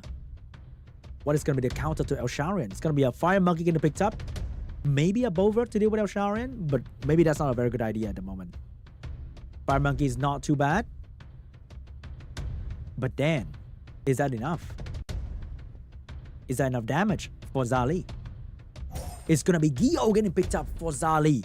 The Gio's going to be gaining turn in between, stunning the Elsharian, stunning the Cigar, but the strongest part of Elsharian is the passive, so maybe if he refrained from using skill 2, it might not be that bad. We're seeing a Marsha getting picked up here to deal with the Wind and the Fire third pick coming out from ZZALEE. But what's going to be the last pick for GARRGARR? He might need a support to sort of combine his team together to round up this draft. You know what? Who cares about support? Last pick from GARRGARR will be a Chow. Chow is pretty good against the Gio as well because the debuff doesn't mean anything. Sonia getting picked up, so I think that's going to be a Sonia force ban. Meanwhile, ZZALEE is going to be able to ban the enemy Vanessa and pick the enemy off one by one. I think this game, ZZALEE is having the upper hand in the draft at the moment. Because this is Summoners or Sky Arena. The sky is the limit. You never know.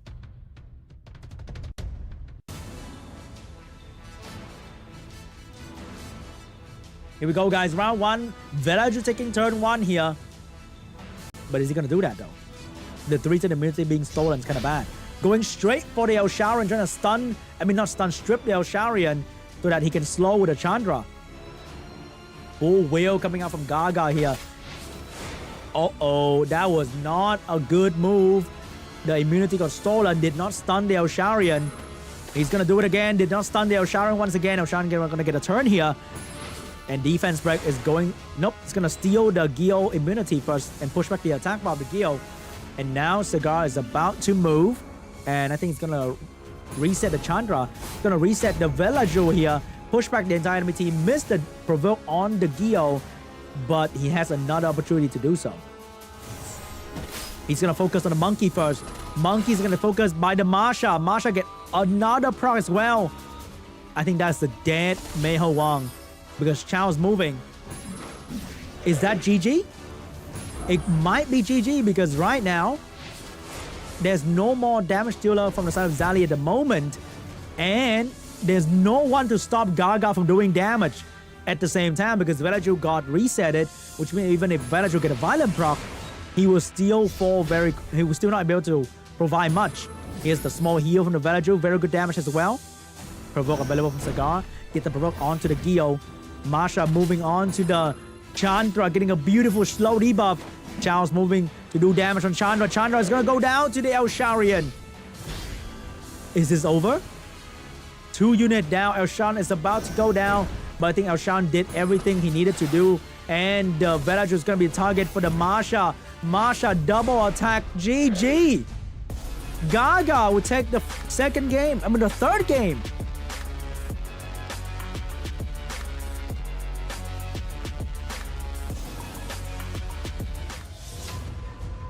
As you can see, going first is not always the best thing. Especially when they have full wheel like that. There was nothing that ZZALEE could do with his turn 1.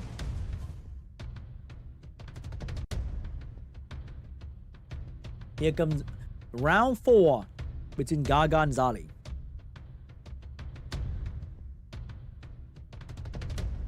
What's going to be the pre-ban? Are we seeing a Masha pre-ban? It was doing so much work. You know what's funnier? An Elsharian pre-ban. Nope, it's going to be Ethna and Mao's pre-ban here. 2 high-speed unit getting banned out. So somebody want to get turn 1, and I think GARRGARR want to pick the Yeonhong here.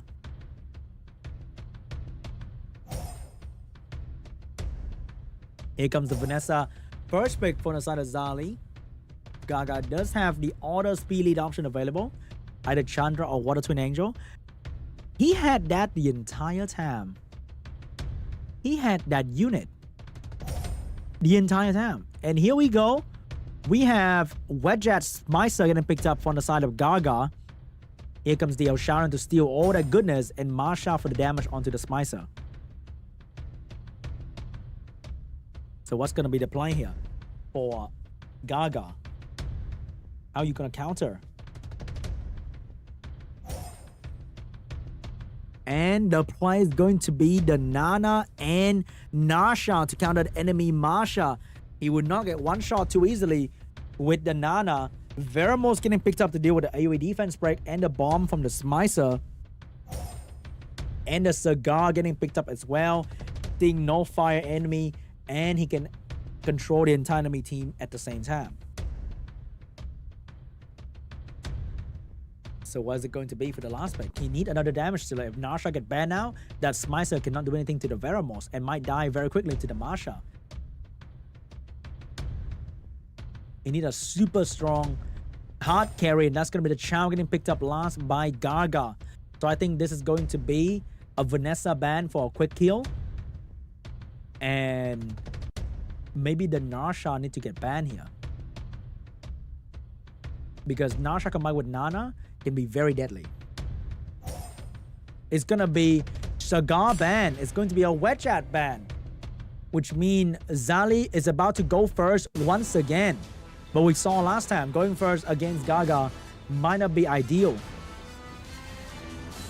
Full wheel on the side of GARRGARR except for Chow and Nemesis. But defense break is going to be available for ZZALEE. And the enemy target is going to be the Nasha taking the defense break.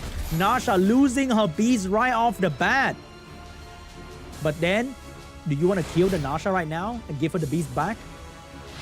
He's going to steal the Nana immunity. Smicer is going to strip the most important immunity from the enemy team. Now Masha's being controlled, and Masha is not exactly good at surviving either. And Nana is a great counter to Vanessa, because if you can kill anyone twice quickly, you get 3 stack for Nana, and that is huge. Here comes the Nana. Defense break available. She's going to use it though. She's not going to use it. She's going to land a simple attack break onto the Masha instead. This Nasha might be going down soon here. Defense break onto the Nana. Get some attack bar down. Veramos available with a stun. Beautiful stun. But the Nasha is going to get a violent proc here. If the Masha dies to bomb, there won't be any stack. But he's going to let that happen anyway. Chow's going to get a turn here. Moving on to the Vanessa. No extra stack for Nana because of the bomb not being the main, being the one to kill the Masha, not any extra unit. This Nana's under a lot of pressure as well. Everyone is attacking her. Wait. So Nasha's gonna go down, but Nasha's gonna come back with the beast, and that's not what you want though. Big damage on the enemy team. Defense break on the enemy team. Nasha is gonna be the target. Masha's gonna be the target of the Nasha. Push back from the Smicer. If Chow managed to double kill here, this will be instant win for GARRGARR. Chow going in, finish off the Masha for 1 stack for Nana. Defense break on the Nasha. Can Veramos finish her off though? But then she's gonna come back with the beast. Is that the best play though? And that Elshan is not built with damage. He cannot take down this Nana at all. Nana moving on to the Vanessa. Defense break available. Gonna drop it anyway despite the Veramos about to move. But the attack by pushback allowing the Chow to cut in between. Chow looking for a target. And that's gonna be the Vanessa. Chow is gonna take down Vanessa. Veramos going for the AoE stun, but I think that's a little bit too late now. There's nobody to stop the Chow. Chow's gonna move on to kill another target very soon here. Nasha losing her beast, but that doesn't matter. Bomb dropping on the Elsharian. Chow getting a turn as well, doing some massive damage on Elsharian. And there's another stack on the Nana passive. And that is GG. GARRGAR will take game 4. Incredible performance from GARRGAR.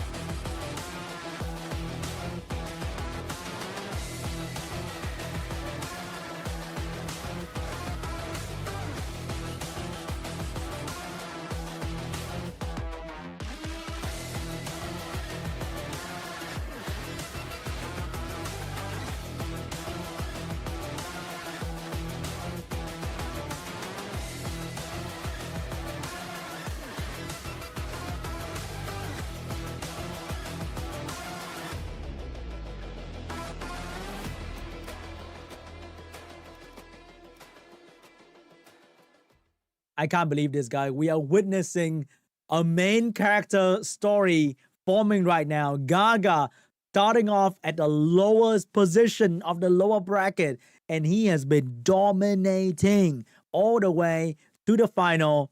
And now he's about to meet the final boss, HUNI, and I'm so excited. And he's a Narsha main. I just can't fathom how it's working so well for him. Can't complain though. Great to see my LD5 performing really well in SWC, so I can learn a thing for 2 from Mr. GARRGAR so that I can use my Narsha a little bit better as well. But very amazing performance. I like that a lot.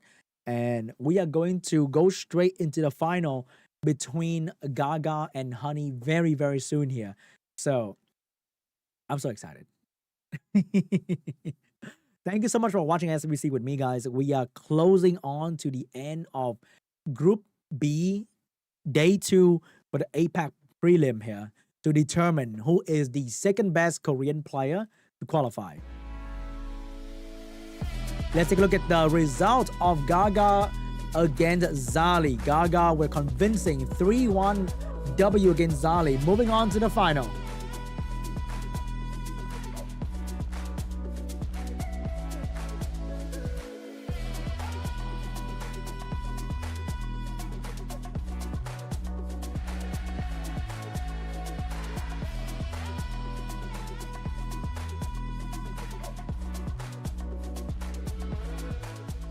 All right, guys, let's get ready for the final that's about to happen very, very soon here between GARRGAR and HUNI. One man has been battling his way to the top of the lower bracket mountain. Meanwhile, HUNI has been just sipping tea, relaxing on the top, waiting for this new challenger to come for him. And he is here. All right, he has entered the Demon Lord Castle just to face the final boss, Mr. HUNI, waiting at the end. I'm so excited to see what GARRGAR is going to bring to the table. Is it going to be Narsha dominating once again? He knows exactly what HUNI decided to play, and maybe GARRGAR playstyle is the perfect counter for HUNI.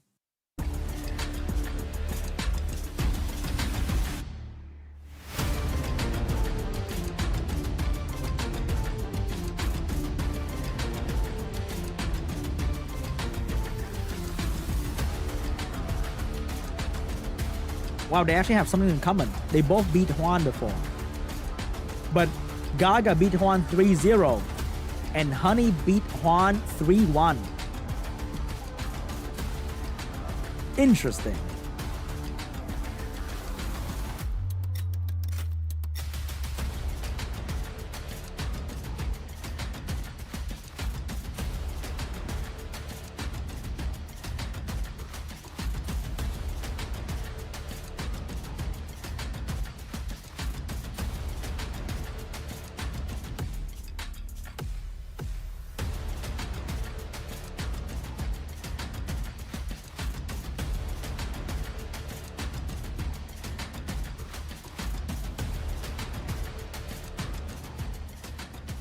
All right, guys, let's get ready for the final match of today. Literally, the final match of today between GARRGAR and HUNI. It's going to be very exciting because we are going to witness the second player from Group B to qualify for the SWC APAC Cup very, very soon. That person, is that going to be HUNI? He lost to Chromie. They deserved the second ticket. Not too sure. He has to battle GARRGAR for that one first, and GARRGAR is hungry for that ticket as well. Here we go, guys.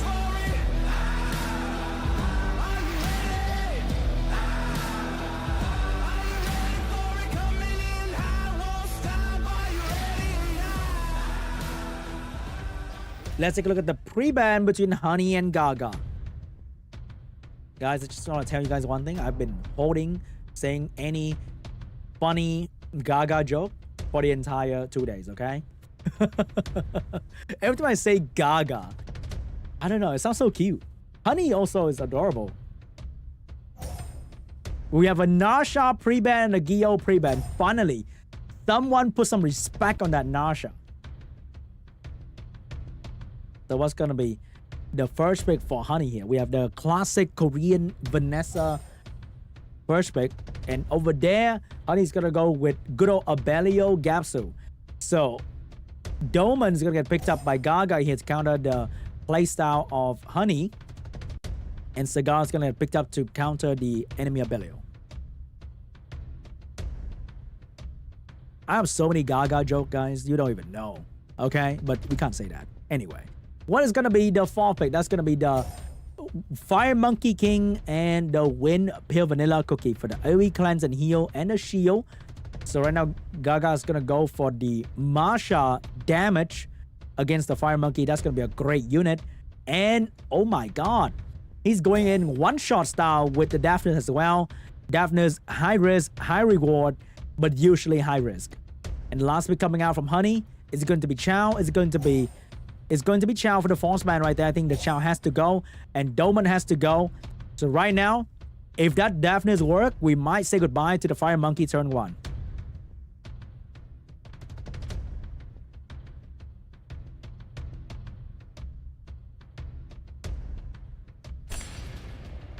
Here we go. Locking in the defense lead, locking in the speed lead. Will this Daphne's perform today? But first, let's get the defense break going. I think you need the defense break the monkey, reset the Abellio, and trying to go so hard on the monkey. This monkey is resisting everything coming out from Gaga. Not looking good for Gaga at all. Huge reset pushback coming out from the Cigar onto the Gapsu, taking away the attack power as well. Defense break on the monkey. But finally, when he lands some debuff, the cookie is here to take it away. But don't worry, the Daphne is going to be here to defense break as well. Can Honey survive this big, huge damage? Hellfire coming in, and Hellfire could not burn the monkey. Abellio is going to come in between to provide a heal for the monkey. It's going to be alive. It's still standing strong for Honey. And that's not good for Gaga. Everything he had, he bet on that Daphne killing the monkey. And now the monkey is still standing strong. And the next target is still going to be the Vanessa. How is he going to bring down this monkey through 3 healers in front of him? And they are so good at doing their job as well. Meanwhile, Daphne almost died from just doing the damage onto the monkey. Here we go. Daphne trying to get his skill 3 back. Glancing onto the monkey. Does that matter though? It doesn't matter. Monkey still crit. No problemo. Big damage onto Vanessa. Vanessa is the one that's going to go down very soon. A defense break onto the monkey. Masha coming in. Cigar with the reset and attack by pushback. Get it on to the Abellio. Monkey glancing debuff actually worked out. Daphne's more damage onto the monkey. Everyone is trying to kill the main fire unit. And Monkey is finally going to go down to the Masha. Vanessa is still here though. She's not going to go down just yet. And remember, Daphne's skill 3 is back up, which means somebody's going to have to eat the Hellfire. So which one would the Fire Nation attack? I think it's going to be the Gapsu. Gapsu is going to be the target. Defense break going onto the Gapsu. Hellfire's lock and load. He's about to unleash the skill 3. More reset coming out from Cigar. No healing provided by the Abellio. Hellfire going in. Is it going to be enough for the Okami Lord? It is going to be enough for the Gapsu.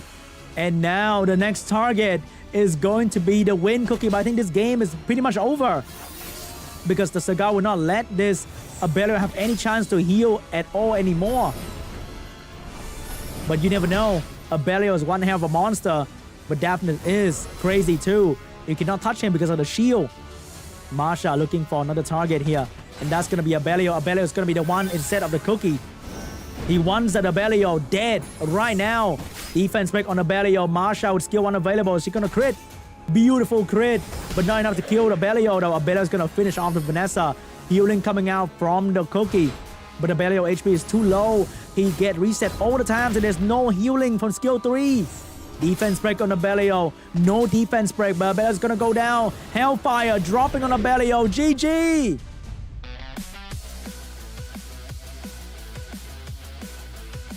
GARRGARR would take the lead. Oh my god, he's the coolest man in Korea bracket. What an absolute champion. Look at that. He's beating everybody and make it look easy at the same time.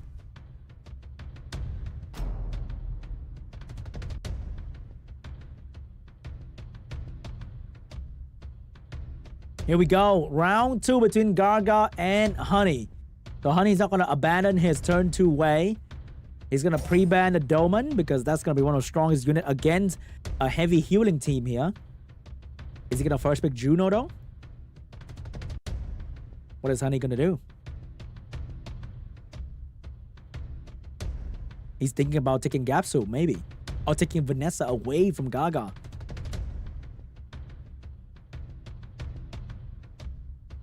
It's going to be the Vanessa steal. Taking it away from GARRGAR. And GARRGAR's going to lock in the Nana and Nasha first 2 pick. Going to be a lot of damage coming out from these 2 units. And very, very hard to kill that Nasha.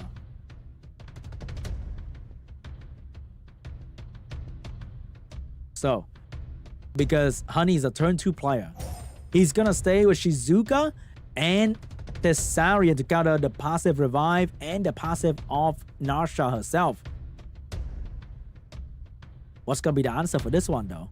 But I think we might need some sort of immunity to deal with this Thessarian. And that's going to be the Velaju getting picked up for the immunity protection.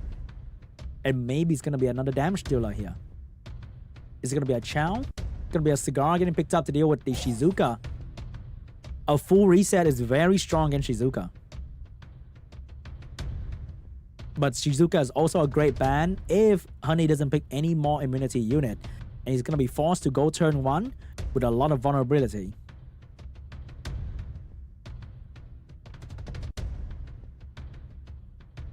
What's it going to be for HUNI? It's going to be Volanta to deal with the Velaju immunity, trying to strip and provoke him turn 1. And a Juno last pick as well to provide even more strip against the Velaju. I think the Thessarian ban and the healer pick is going to be an amazing choice here because HUNI is lacking in a lot of damage. But maybe it's going to be a Heigang and ban onto the... Oh my god! He has that?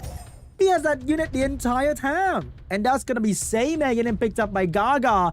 So that's going to be an amazing counterplay against the AoE debuff and Shizuka at the same time. It's going to be a Seimei force ban. He can probably ban the Thessarian as well.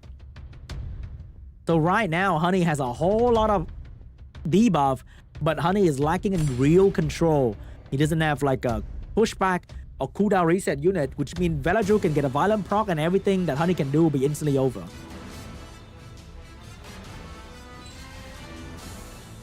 Here we go. Big AoE strip coming out from HUNI.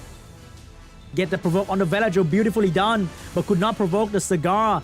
Nasha gonna get the second turn here. Who's gonna be the target? And that's gonna be beautiful strip onto the Shizuka. Here comes the reset coming out from the Cigar. Get it done as well. Could not get the pushback though, but that's not too important. Velaju get the violent proc to clear all the debuff potentially. Oh, is he gonna save it? Because Juno's about to move. He's saving it because Juno's about to move anyway. And that's gonna be a bit of damage onto the Shizuka. Now this Shizuka is gonna be the main target for GARRGAR's damage from the Nasha, from the Velaju and all that stuff. Big stun from the Volantes, but could not stop the Nasha from going. Nasha losing her beast, but that's not it. She's still gonna be here with us with the Nana revive. Meanwhile, the Shizuka is under a lot of pressure. Vanessa moving on to the Velaju. Defense break on the Velaju. Velaju's in the... Oh no. Oh no, that's a lot of turn. Velaju might be in a lot of trouble here. Defense break. Oh no, you know what? Nasha's the one in a lot of trouble. But beautiful violent proc to finish off the Shizuka first life. And now we have the provoke coming out from the Cigar. Immunity coming out. And then that's another stack for the Nana, which means if he killed the Nasha right now, the Nasha's going to be back with the Beast. And that's the last thing you want to see in this game. Vanessa trying to bring down the Beast, but Vanessa has no damage output at the moment. Defense break on the Nasha. Could not bring her off the Beast, and she's going to take the Shizuka down forever. Once again, Nasha off the Beast, but not off the revive just yet. Nana is still here. Villager get a violent proc. That's going to be a whole lot of damage onto the Volantes right there. Is he going to do it? He's going to switch the defense break onto the Vanessa. He won this Vanessa dead. Nasha going in with a skill 1. Big damage onto the Volantes. Nana's doing some good damage as well. Volantes get a chance to move, but not a doesn't really do much. Nasha got taken down. Back with the Beast. And oh wait, the Beast's gonna be here. Villager's gonna be the target, but Villager's not gonna be dead yet. And once again, the Volante's gonna revenge. The Volante's gonna go down. Vanessa gonna revive, but one more stack for the Nana. Beautiful counterpoint for the Vanessa right there. Big stun onto the Nasha. Vanessa looking for a target. Might be the Villager into... He's not gonna finish off the Villager because Juno's gonna do so. But even if you kill Villager, it's gonna come back with any debuff. Is that a good play though? Big AoE damage coming out from Volantes. Villager's gonna come back with the Nana revive. Villager skill 2 available. Big healing. Huge stun from the Volantes. But Volantes gonna go down. Nana get another stack once again. You can never keep the Nana away from reviving. Not looking good for Honey. All he was doing was just to give this Nana free stack. And now he cannot kill the Villager because the Villager is going to revive without a stun. And Nasha can revive with the Beast. And that's just bad news for Honey. Nasha going in with the finishing move. Vanessa is going to go down. 3 stack on Nana. I think this might be GG. Gaga with the Nana-Nasha combo is way too strong for Honey to handle. Cigar looking like he's going to defense break very soon here. Here comes the defense break. Nasha moving on, and that's going to be GG. The Nana was so strong.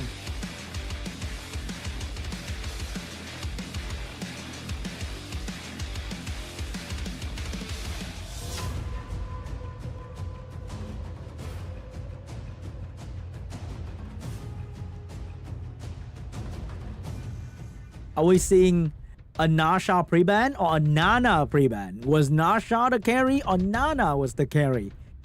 He was farming Honey like a secret dungeon to get the Nana stack.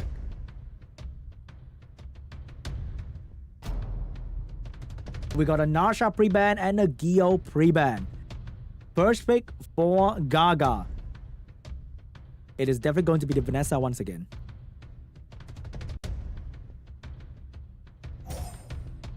Here we go. First pick for Gaga. That's going to be the Vanessa. And over there, we're seeing that super tanky Monkey and the Abelio once again. Solid Doman and Cigar counterplayed right there. Are we seeing a Douglas? Nah, he cannot do that because Marsha's coming right up, so Douglas is going to be meaningless. So we're probably going to be seeing the Gapsu and potentially the Juno once again. Or is it going to be the Win Cookie? But that was too defensive and he got taken down slowly. Manon getting picked up to deal with the Marsha damage. But that's an RNG counter though. But it might work. Chao getting picked up here. Ciara getting picked up to deal with the high defense type unit. Chao's looking really good against a non-win team right there. What's going to be the last pick coming out from Honey? Are we seeing like a Chao ban and AoE fire unit? Like a Rika? It's going to be a Fengyan getting picked up last. Fengyan is going to get banned. Doman is going to get banned. Fengyan is going to be very strong against Chao. So now Gaga will get to keep the Chao and the Ciara, two very big damage dealer, together with the defense spread coming out with the Vanessa and the Cigar. Here we go. Gaga. Defense break available. Are you kidding me right now? Beautiful defense break onto the Manon. Manon's eating the bomb from the Ciara as well. Is she going to detonate? Is it going to be a high HP Manon? It is high HP, but not high enough. Defense break is still on the Manon. Heal from the Abello has been popped already. Cigar losing the immunity, but does he care about that though? He's gonna reset the monkey, push back the attack bar, and now he's gonna get another turn. And Chow looking at the man and like it's food. Here comes the cookie. I'm gonna eat it. And Chow will take care of that cookie. She's not gonna go down just yet. She's still gonna be here. But Vanessa's gonna finish the job. Defense break onto the Gapsu. That is not looking good for Gapsu at all. He cannot cleanse the defense break away, and Chow's about to move. Oh, he cleansed the defense break away. He has a shot at this, but it's not looking really good for HUNI right here. GARRGAR moving on to the next target. He deciding who to go for, and that's going to be provoked onto the Abellio. And the monkey's going to be the next target. Bomb available from Ciara. That's a 20k bomb. That's going to be onto the Abellio, because monkey was very tanky from the last game. So it's changing the target to Abellio first. So Abellio cannot cleanse the bomb because it's going to get provoked by the cigar. No switching back form to the normal human form. Here comes the defense break from the cigar. Trying to defense break the monkey, gonna get it done. Chow's not gonna move on to the monkey instead to stop the Gapsu from cleansing the bomb onto the Abellio. Monkey is getting focused by the Chow, trying his best to stay alive right there. Ciara is now looking at the Abellio once again. Gapsu trying to cleanse but could not touch the Abellio at all. It's too far away. His HP is too high. Bomb got detonated but did not stun the Abellio. Abellio's gonna go back to the druid form, and he's gonna have skill 3 available, but no! Chow's gonna say no! Ciara's gonna say no! Bomb onto the monkey, and the bomb is gonna finish the monkey as well! This might be GG! GARRGAR! GG! Incredible! The best comeback story today belonged to GARRGAR! GARRGAR, GARRGAR. Okay, I'm not gonna copyright it.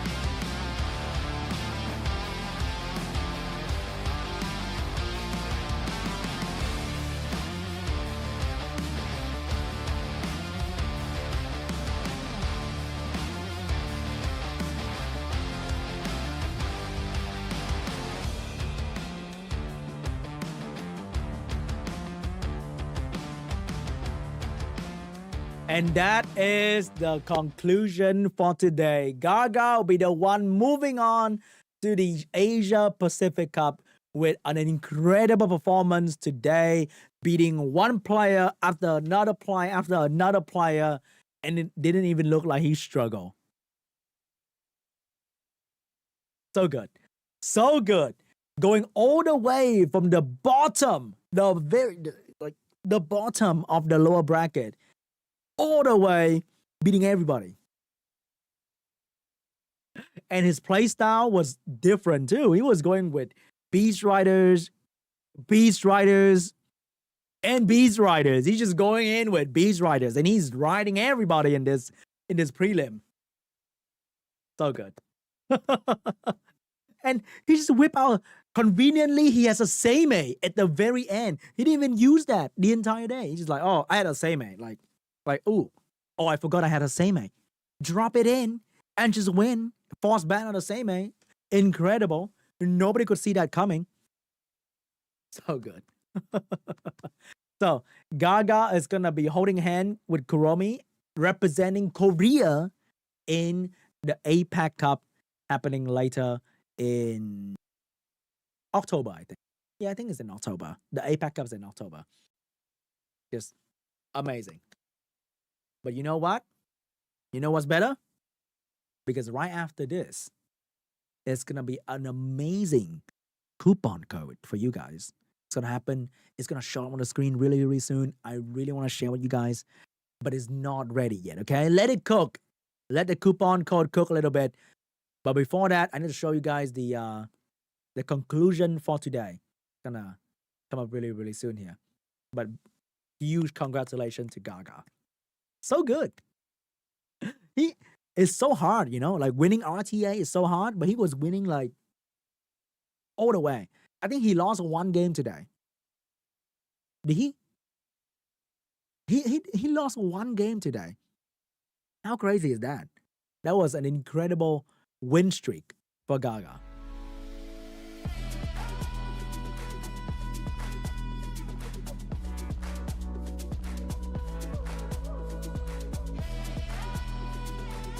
Look at that. 3-0.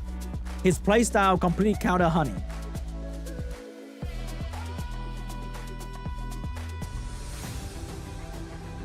And once again, big shout out to Kuromi for winning in the upper bracket. Look at Gaga. He got destroyed by Kuromi. And now he's holding hand with Kuromi once again.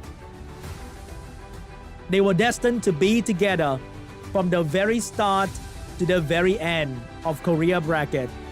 Gaga defeating CHOVY, defeating HWAN, defeated ZZALEE, and once again defeated HUNI, losing one game in the process. One game the entire day he lost. Incredible. How is that even possible? I can't even win like 10 siege battle in a row. This man lost one game today. And next up, we're gonna have Group C and Group D very soon. Group A with Kaylan Bao and Pooh.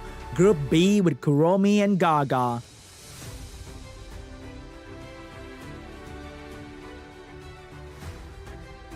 Who's gonna be the next couple to qualify for Group C? We shall find out at the end of this month.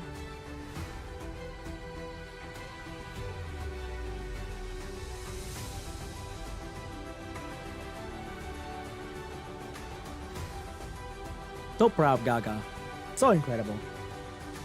Amazing.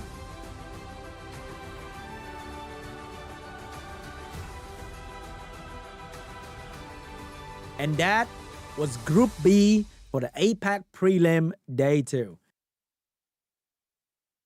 Korea, done. Moving on to the next group. I think Group C will happen at the end of August. So that's gonna be, let me check the calendar real quick, guys. It's gonna be August 31st and September 1st for Group C.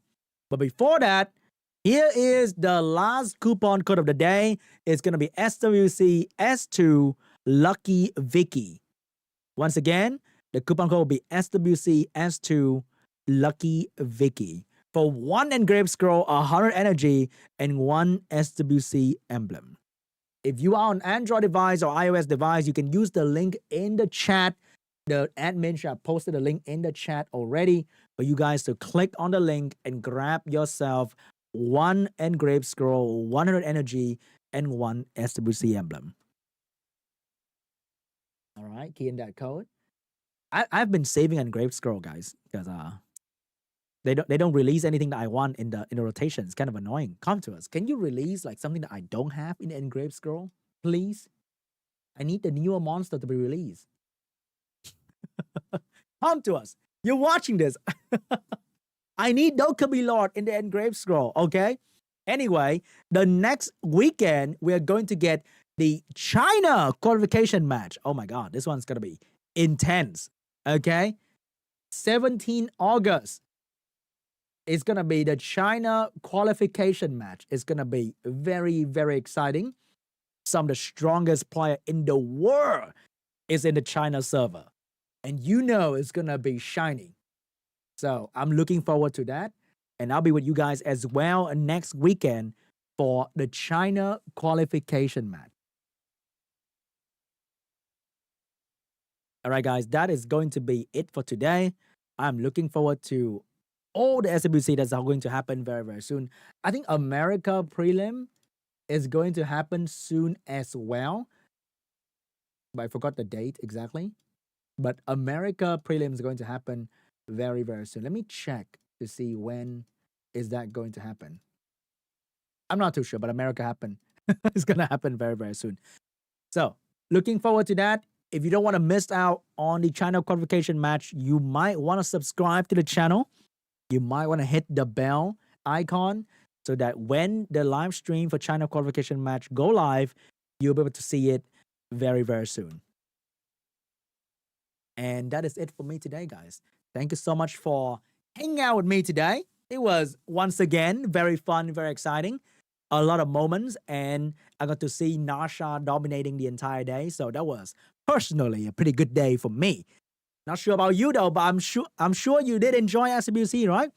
If you did, hey, thank you. I know you guys are watching this like from 4 p.m., 8 p.m., 1 a.m., whatever. I'll see you guys again soon. Have a good day, guys. Bye-bye.